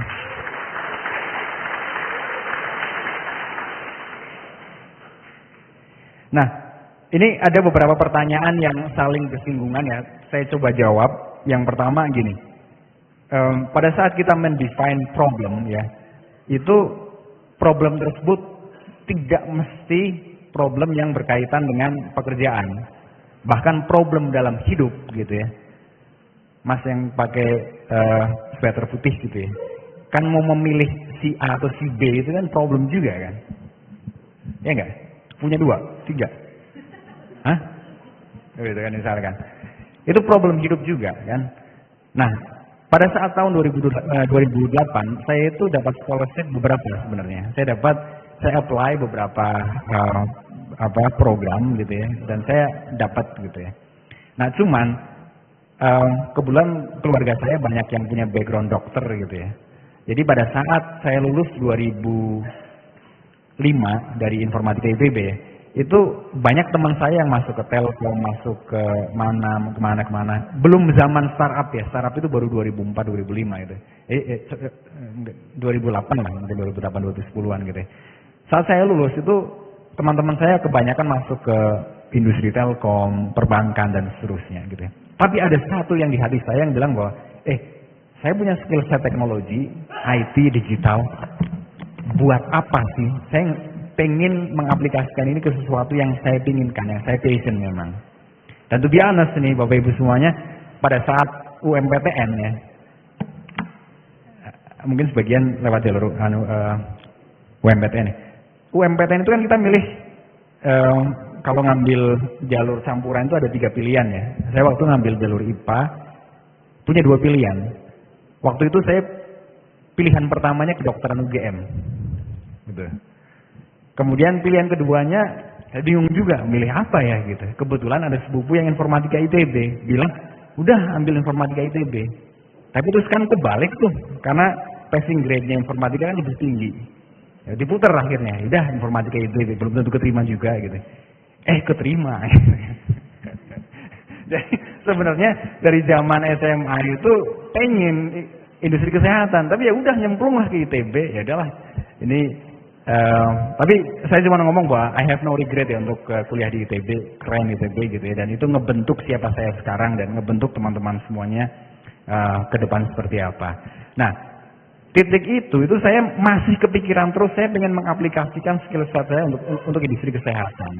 Sehingga dari berbagai tawaran, akhirnya saya firm ngambil industri kesehatan sebagai bidang advanced study saya gitu ya. Jadi pertanyaannya tadi singkatnya, itu salah satu problem definition juga problem saya, karena saya nggak tenang gitu kan. Saya belum bisa menemukan passion bidang saya gitu, sehingga look forward ya kan, saya cari itu bidang-bidang tersebut gitu ya. Jadi itu mungkin jawabannya ya, kalau terkait kenapa saya memilih dengan medicine di tahun 2008 gitu. Nah, pertanyaan berikutnya ini pertanyaan yang harus dijawab oleh negara sebenarnya, yaitu kualitas apa kita sebagai negara yang harus ditingkatkan ya. Banyak teman-teman ya. Kalau kita ngelihat IQ rata-rata kita berapa? 78,9. Iya enggak? Betul enggak? PISA kita nomor berapa? 65 atau 69. Ya. Dari seluruh dunia ya, kita nomor 69. Kita pengen naik kelas menjadi nomor 10 misal. That's huge problem. Ya kan, kita kelihatan banget gapnya di situ. Nah, kami di industri farmasi seperti apa? Sama teman-teman ya. Industri farmasi, kenapa teman-teman sering dengar ya bahwa 90% bahan baku obat kita itu impor. Kenapa coba? Karena industri kimia dasar kita nggak punya. Sebuah negara loh ya. Kita bukan ngomong BUMN. Negara kita itu nggak punya kemampuan industri kimia dasar. Inilah konsep yang sekarang didorong terus oleh Pak Prabowo ya, konsep hilirisasi sebenarnya. Kita punya banyak raw material, kita punya nikel, tembaga, macam-macam. Tapi the next produknya ya midstream produknya kita nggak mampu mengolah itu. Hanya ada satu perusahaan yang sekarang itu punya skill set untuk industri kimia dasar. Ada yang tahu? Barito Group, tahu? Mana? Grupnya Prajogo Pangestu, gitu ya. Itu yang punya industri kimia dasar. Selain itu, nggak ada. Itu problem besar buat negara kita loh ya. Skill set terkait dengan industri kimia dasar. Kalau ngomong IT, ada yang pernah ke India? Di India itu ya, kursus ya atau training data science itu kayak iklan sedot.wc kalau di tempat kita. Kita banyak orang yang punya skill set di industri digital, data science, AI, machine learning. Kita punya 1000 taruhlah gitu ya. Tapi unfortunately kita butuhnya 1 juta orang. Ya. Kalau teman-teman kenal orang-orang jago di industri di bidang tertentu, unfortunately negara kita, size-nya negara kita butuh berkali-kali lipat, ratusan ribuan kali lipat. Kalau kita punya dosen sekeren Mas Imam di sana, ya, unfortunately kita butuhnya ribuan orang seperti Mas Imam. Ya kan? Ya, jadi kalau ngomong tentang PR-nya bangsa kita banyak sekali, ya. Kalau kita lihat koran, tiap titik itu selalu ada problem di sana. Teman-teman, ada satu unit pengelola sampah di Chicago, 800.000 ton gitu ya, mengelola sampah tiap minggu. Kita prosesnya dumping aja, kumpulin sampah, buanglah ke sana. Itu just huge problem. Bangsa kita belum punya skill set itu mungkin. Ya enggak? Tambah pening enggak? Enggak apa-apa. Teman-teman masih lama gitu untuk jadi salah satu problem solver bangsa Indonesia gitu ya. Kemudian lesson learn saya pikir tadi sepanjang saya sampaikan gitu ya, sebagai anak muda gitu ya, teman-teman semuanya lulusan ITB, jaga marwahnya ITB gitu ya, dengan menunjukkan apa? Menunjukkan you have the capability, skill set yang teman-teman pelajari di sini. Ya. Teman-teman, kenapa lulusan Amerika itu biasanya berbeda dengan lulusan lain, PhD-nya, S3-nya? Termasuk ini ngejawab ya, apakah saya punya culture shock dengan berpindah jurusan ketika S3? Jawabannya gini teman-teman. Ketika kita ngambil PhD di Amerika ya, itu 2 tahun pertama kita disuruh kuliah. Teman mau lulusan manapun lah, kecuali lulusan Amerika itu mungkin setahun kuliah. Lulusan manapun, kalian ngambil PhD di Amerika 2 tahun tuh harus kuliah dulu. Disitulah kita diajari macam-macam. Kayak saya yang ngambil biostatistik 1, 2, 3, 4 gitu ya. Nah teman-teman di sini belajar matematika diskrit lah, belajar statistik lah, belajar segala macam.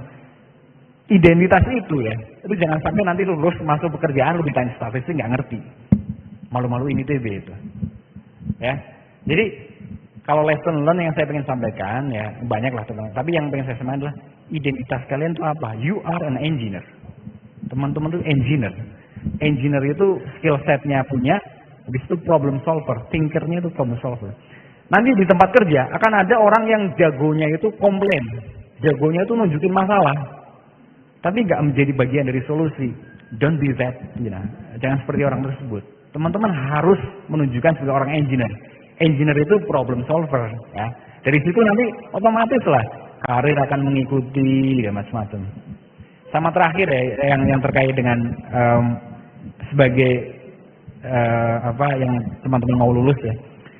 Ada satu skill set utama yang dengan skill set ini teman-teman akan dengan cepat gitu ya masuk ke jajaran leadership yang tinggi gitu ya, atau karirnya bagus banget. Get things done. Bereskan apapun yang ditugaskan dengan tuntas, dengan benar gitu ya. Yang saya sebutkan tadi, jangan beresin tapi waktunya lama lah, budgetnya besar lah, enggak gitu. Get things done itu bereskan tugas yang kalian dapatkan tuntas 100%, kerja tuntas. Dengan skill set itu ya, teman-teman akan dikenal sebagai best engineer, best problem solver. That person get things done ya, properly gitu. Itu yang terkait dengan lesson learn. Sok dengan pilihan yang berbeda. 2 tahun pertama saya belajar anatomi, belajar biostatistik lah, belajar epidemiologi lah, macam-macam gitu ya.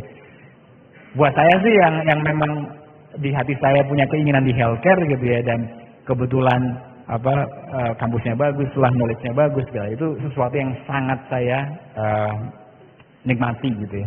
Pun sama ya, kalau teman-teman nanti lulusan tambang gitu ya, bagian eksplorasi tiba-tiba ditaruhnya di bagian EV, battery development, belajar cepet sekarang. Asal basic knowledge yang teman-teman dapatkan di ITB itu diingat ya, jangan dilupakan. Jangan nanti begitu pakai toga hari berikutnya lupakan yang ada di ITB gitu. Jangan gitu.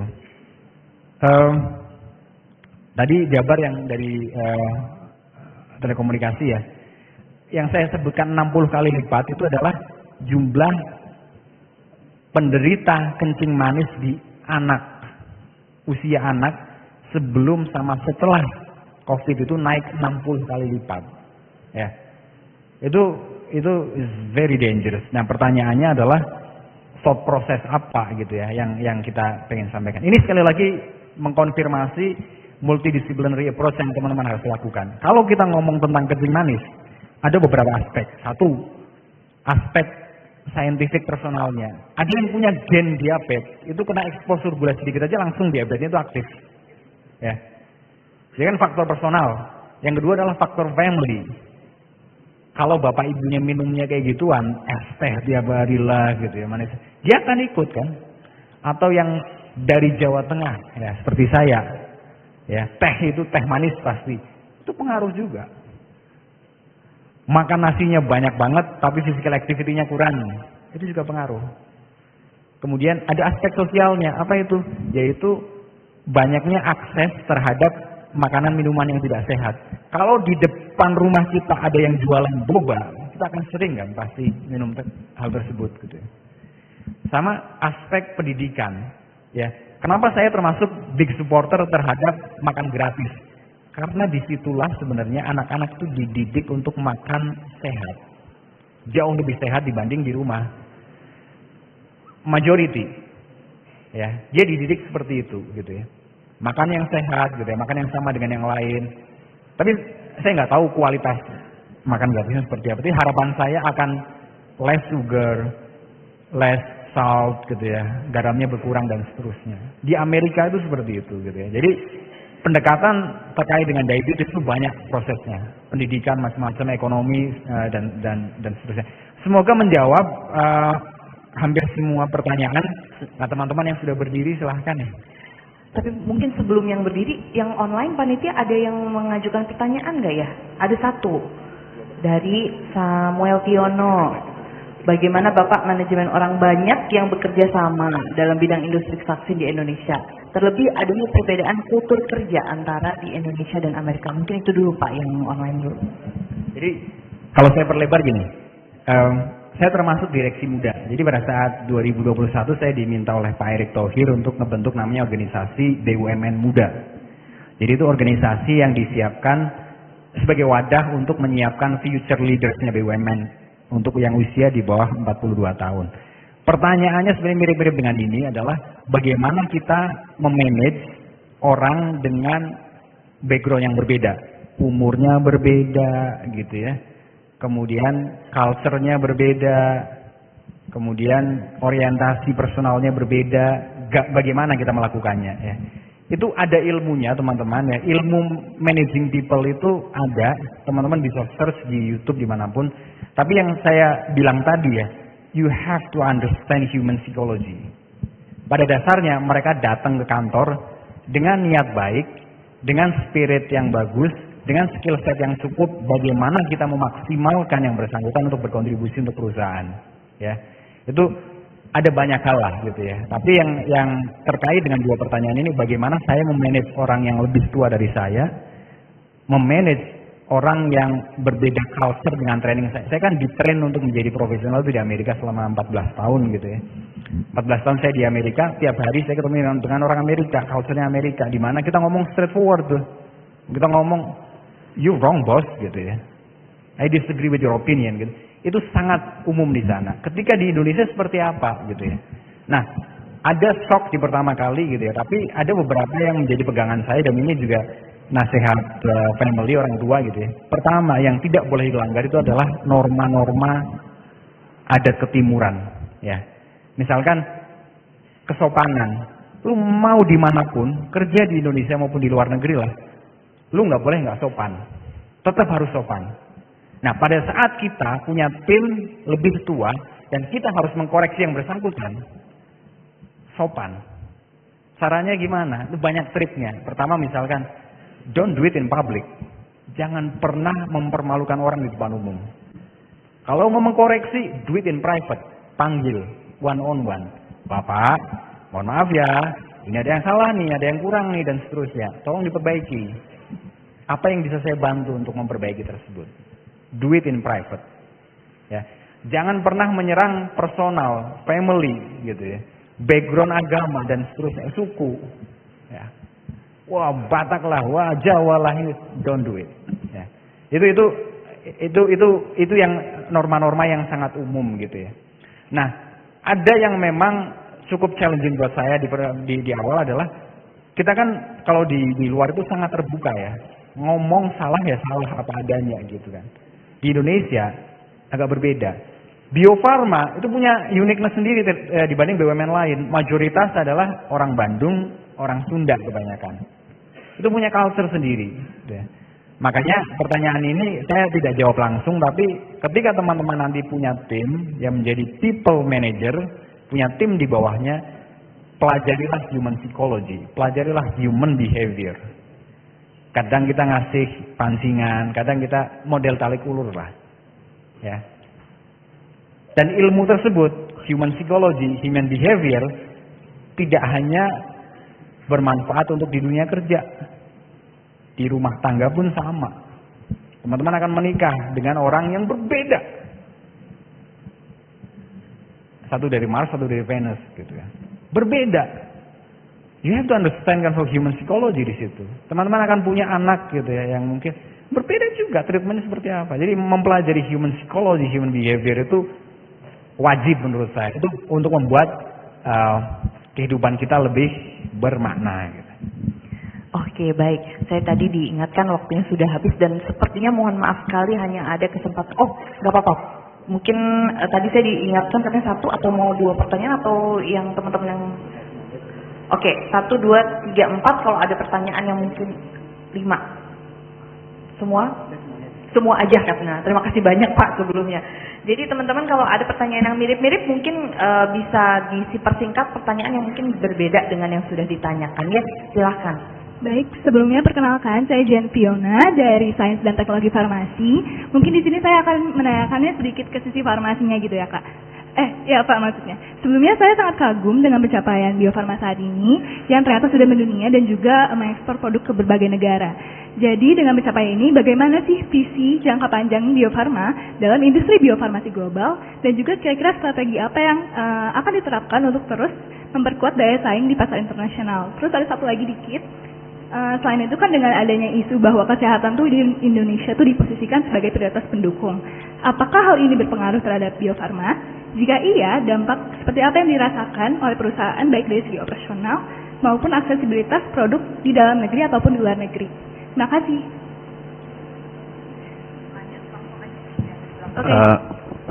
Perkenalkan. Sebelumnya perkenalkan nama saya Eva dari Sains dan Teknologi Farmasi. Aku izin menggunakan Inggris mengenai questionsnya. Jadi sebenarnya I agree regarding the multidisciplinary implementations karena apalagi if we want to start a business or an entrepreneur business, basically kayak we need to know anything and everything. Nah paling yang I wanna ask itu Pak, what can we as students do now to implement this multidisciplinary field in tackling health challenges? Soalnya I'm personally a pharmacy student, jadi I also want to know the approach regarding in the healthcare field, regarding the multidisciplinary field as a student still gitu. Oke, boleh lanjut, Mas? Oke. Perkenalkan, nama saya Muhammad Fadil Ihsan dari Biologi Angkatan 2022. Sebelumnya terima kasih atas pemaparan yang luar biasa, khususnya bagi saya karena saya sendiri memiliki minat dalam molecular biology dan ini merupakan salah satu impian yang ingin saya capai gitu. Pertanyaan saya mungkin agak sedikit teknis terkait keberadaan Bio Farma sendiri yang tadi Bapak sudah sebutkan ada di tengah kota Bandung. Bagaimana Bio Farma dapat mencegah penyebaran virus yang terdapat di dalam establishment itu gitu, karena yang saya tahu virus itu mudah menular dan highly mutated, jadi agak berbahaya. Dan yang kedua itu ketika terjadi pandemi, apa langkah awal yang dilakukan Bio Farma gitu, dan mungkin siapa saja yang terlibat dalam langkah-langkah awal itu. Terima kasih. Mohon maaf nih sebelumnya Pak Ayu, mungkin ada yang bergerak karena ada kuliah selanjutnya gitu ya, tapi teman-teman yang masih tinggal mangga. Silakan yang di belakangnya Mas. Baik, terima kasih buat kesempatannya. Sebelumnya perkenalkan saya Vito Egi dari Teknik Geofisika. Jadi berkaitan kalau misalnya kita berkaca dari tahun 2004, tsunami Aceh itu menjadi suatu titik balik bagi teman-teman teknik geofisika bahwasanya mitigasi kebencanaan Indonesia itu masih kurang. Berkaca dari pandemi kemarin itu kan menjadi suatu histori juga dan pelajaran bagi kita semua. Jadi sekiranya apa yang bisa atau yang sudah dipersiapkan dari Bio Farma untuk ke depan apabila terdapat pandemi lagi di masa mendatang, apakah kita sudah cukup siap dan kita sudah cukup udah ada hal-hal yang disiapkan lah gitu untuk bisa menghadapi pandemi selanjutnya, dan apa yang bisa diperbaiki dari yang sebelumnya. Itu aja, terima kasih. Kalau boleh dirangkum tadi, maaf agak kurang jelas ya, jadi apa yang dilakukan gitu ya jika ada pandemi lagi gitu, dan apa pelajaran dari pandemi sebelumnya, seperti itu ya? Iya. Oke, baik, silakan Mas. Selamat siang Pak, perkenalkan saya Halimana Hafiz dari Bisa diperkeras suaranya mungkin? Perkenalkan Pak, saya dari Teknik Kelautan 2022. Saya ingin bertanya tentang leadership Pak. Jadi Bapak sebagai Wakil Direktur Utama Bio Farma, apa sih Pak tantangan leadership yang dialami selama menjabat menjadi Wakil Direktur Bio Farma, apalagi mempunyai tantangan untuk bisa memperbaiki kesehatan yang ada di Indonesia dan maupun secara global. Sekian, terima kasih. Oke, baik. Ini terakhir ya, silahkan Mas yang pakai baju hitam. Terima kasih atas waktunya Pak. Kenalkan, saya Zaki dari Teknik Perminyakan 23. Pada kesempatan kali ini ada 2 pertanyaan aja. Untuk yang pertama, saya tuh ingat waktu zaman COVID terkait vaksin, baik di sosial media ataupun lingkungan sekitar, pertemanan, keluarga, dan lain-lain, itu terdapat suatu kontroversi terkait vaksin. Nah, saya itu ingin bertanya, di posisi Pak Ayub, yang kaitannya sangat ketat dengan vaksin itu, bagaimana cara menavigasi antara kontroversi tersebut yang mana harusnya memberikan dampak buruk kepada kerjaan Pak Ayub, dan juga bagaimana cara meyakinkan para warga bahwa vaksin itu merupakan hal yang baik. Untuk pertanyaan kedua adalah, di posisi Pak Ayub sendiri di sektor kesehatan merupakan industri yang mulia, di mana semua rakyat Indonesia juga memerlukan. Namun ada orang-orang yang memiliki orientasinya terhadap bisnisnya, yaitu untuk mencari keuntungan yang sebesarnya tanpa terlalu mementingkan sektor servis kepada masyarakatnya. Itu bagaimana cara Pak Ayub dalam menghandle orang-orang seperti itu, di mana mereka terlalu memprioritaskan terhadap meraih keuntungan sebanyak-banyaknya, melainkan untuk memberikan servis kepada masyarakat. Terima kasih Pak. Baik, terima kasih Mas. Sorry, tapi kayaknya tadi udah 5, nanti kapan-kapan ya, atau mungkin bisa disampaikan lewat dosen pengampu nanti ya. Silakan Pak, mangga. Yang kedua itu dari farmasi ya, ingin menanyakan kalau pendekatan multidisiplin as a student yang sekarang bisa dilakukan apa kira-kira, begitu ya?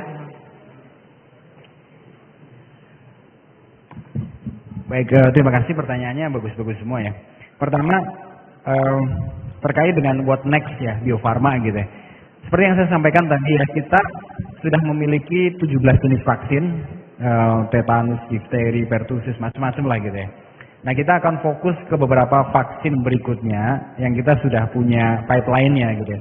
Hexavalen, rotavirus, rubella, kemudian ya MR jenisnya gitu ya, kemudian TCV dan beberapa hal yang lain, termasuk insulin juga menjadi next dari produknya kita gitu.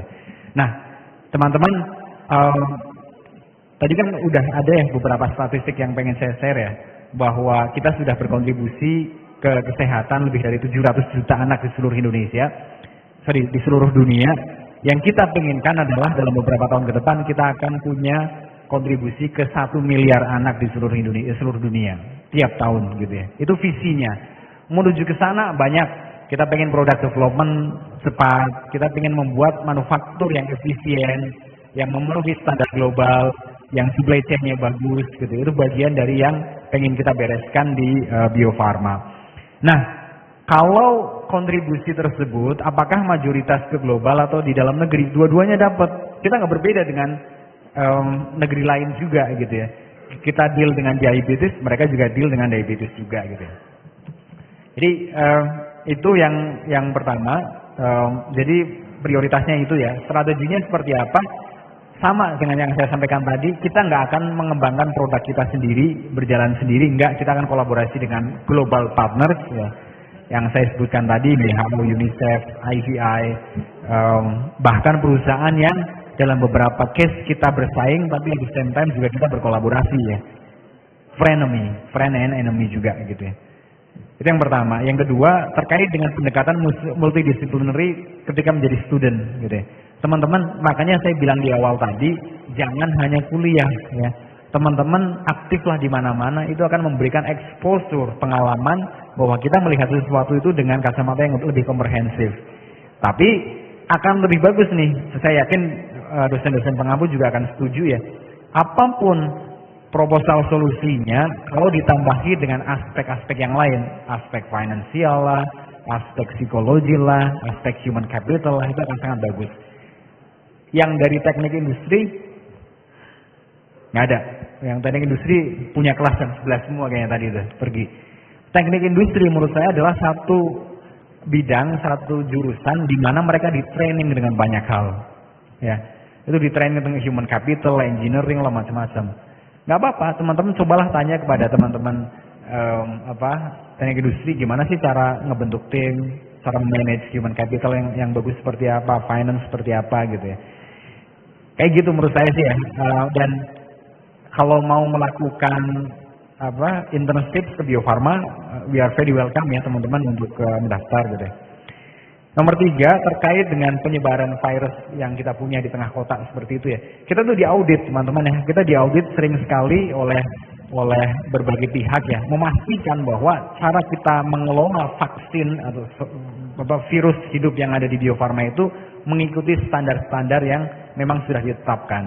Ketika standar tersebut sudah ditetapkan, mestinya tidak akan ada kebocoran-kebocoran. Ya, sama dengan teknologi nuklir.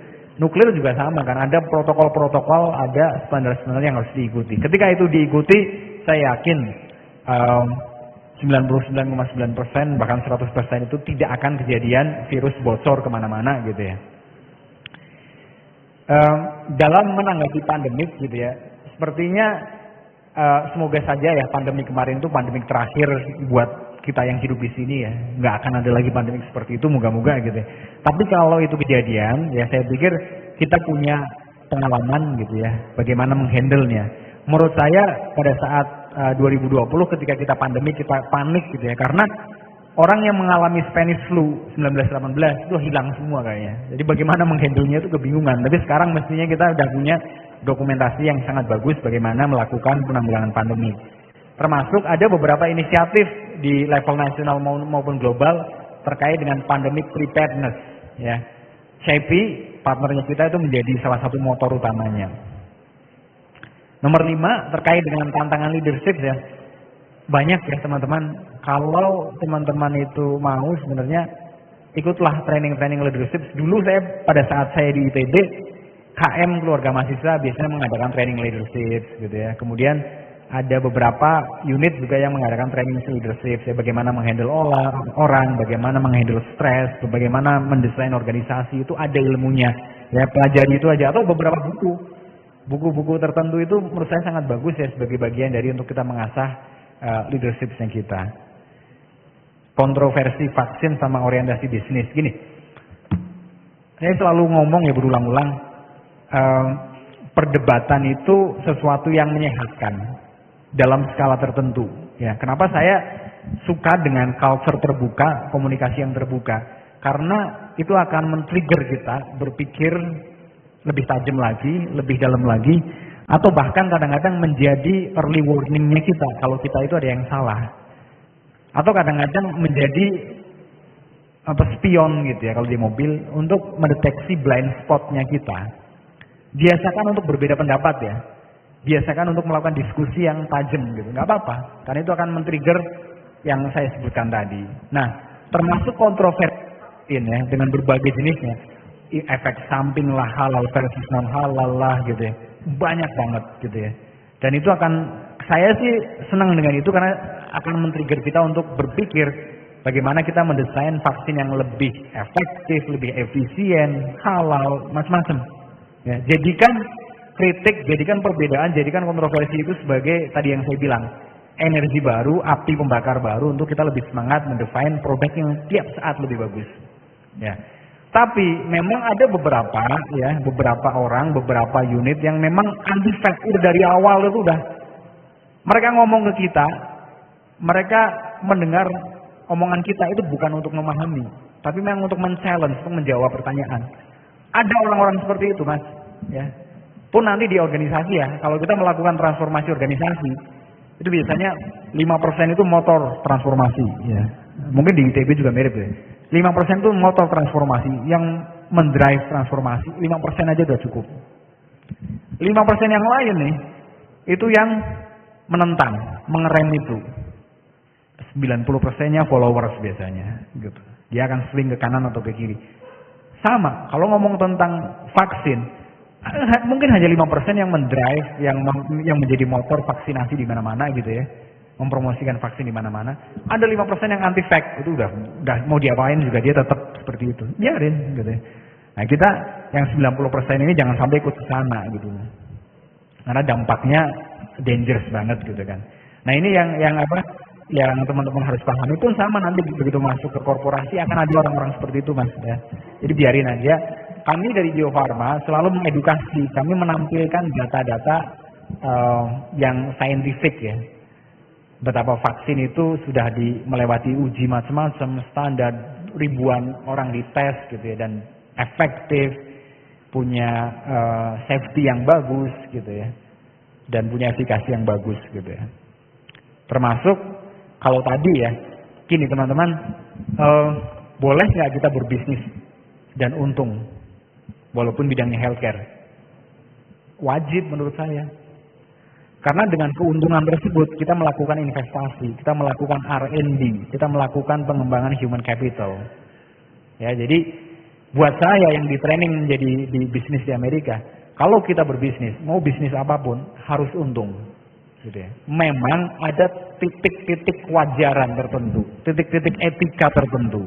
Ya, kalau kami ini jualnya kebanyakan ke pemerintah, sama pemerintah itu Mas, itu dikuliti satu-satu. Cost kamu berapa? Yang kita sebutnya HPP, harga pokok produksi, atau cost structure kita. Detail, habis itu dikasih margin. Ini margin kamu 5% aja, margin kamu 3% saja gitu. Itu kejadian. Industri farmasi yang lain, ya seperti obat-obatan, lah, obat cancer, macam-macam, keuntungannya mereka memang jauh lebih besar, gitu kan. Nah ini sekali lagi kepada etika bisnis. Makanya teman-teman ya, nanti begitu masuk ke dunia bisnis harus ngambil itu. Bisnis ethic itu ada. Ya. Saya nggak tahu, mungkin di ITB pun diajarkan ya, di beberapa jurusan terkait dengan mata kuliah bisnis ethic itu ada etiknya. Itu akan kembali ke hati masing-masing gitu ya. Jadi kalau teman-teman itu memang datang atau lahir di dunia ini for a strong reason, dan strong reasonnya itu adalah hal yang baik, jadikan itu pegangan. Ya kan? Kalau kita memang niatnya nolong banyak orang, kita pengen memberikan accessibility ke produk yang terjangkau, harganya affordable ya itu harus dipegang terus. Gitu. Itu yang akan menentukan. Ya nanti kita mau jalur kemana, gitu, jalur pebisnis yang baik gitu ya, yang memang nanti di ujung jadi bekal kehidupan kita, bekal ke kehidupan selanjutnya gitu ya. Atau kita akan menjadi orang yang dikenal sebagai pebisnis brengsek dan hanya mengumpulkan uang gitu ya. Nah, ini ditentukan sekali lagi oleh aspek, oleh hati kita gitu ya. Dan sekali lagi saya ingin mengingatkan terakhir ya, bahwa jadilah orang baik ya, dan itu terefleksikan ya. Orang baik itu dari jauh pun kerasa gitu ya. Nanti untuk yang terbiasa deal dengan orang gitu ya.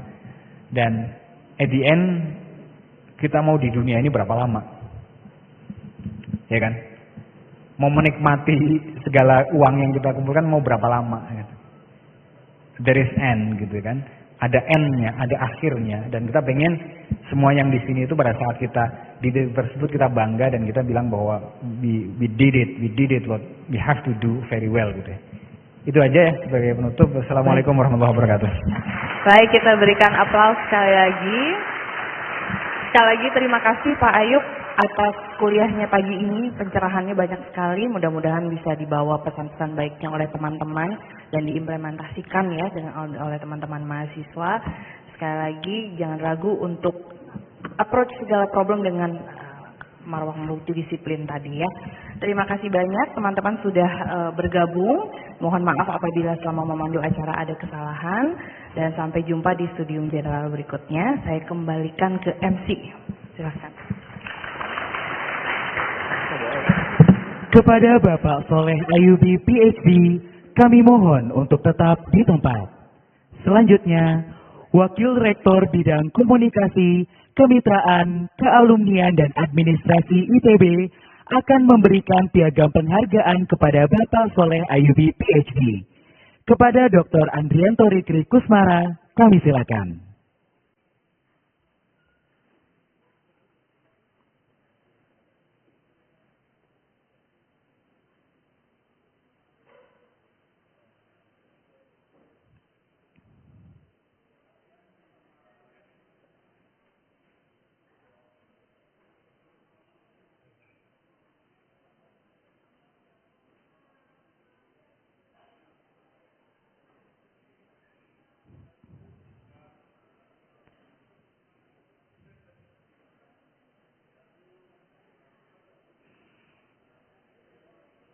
Baiklah hadirin, dengan demikian Studium Generale pada hari ini telah selesai. Terima kasih atas perhatian hadirin dalam mengikuti acara ini. Selamat siang.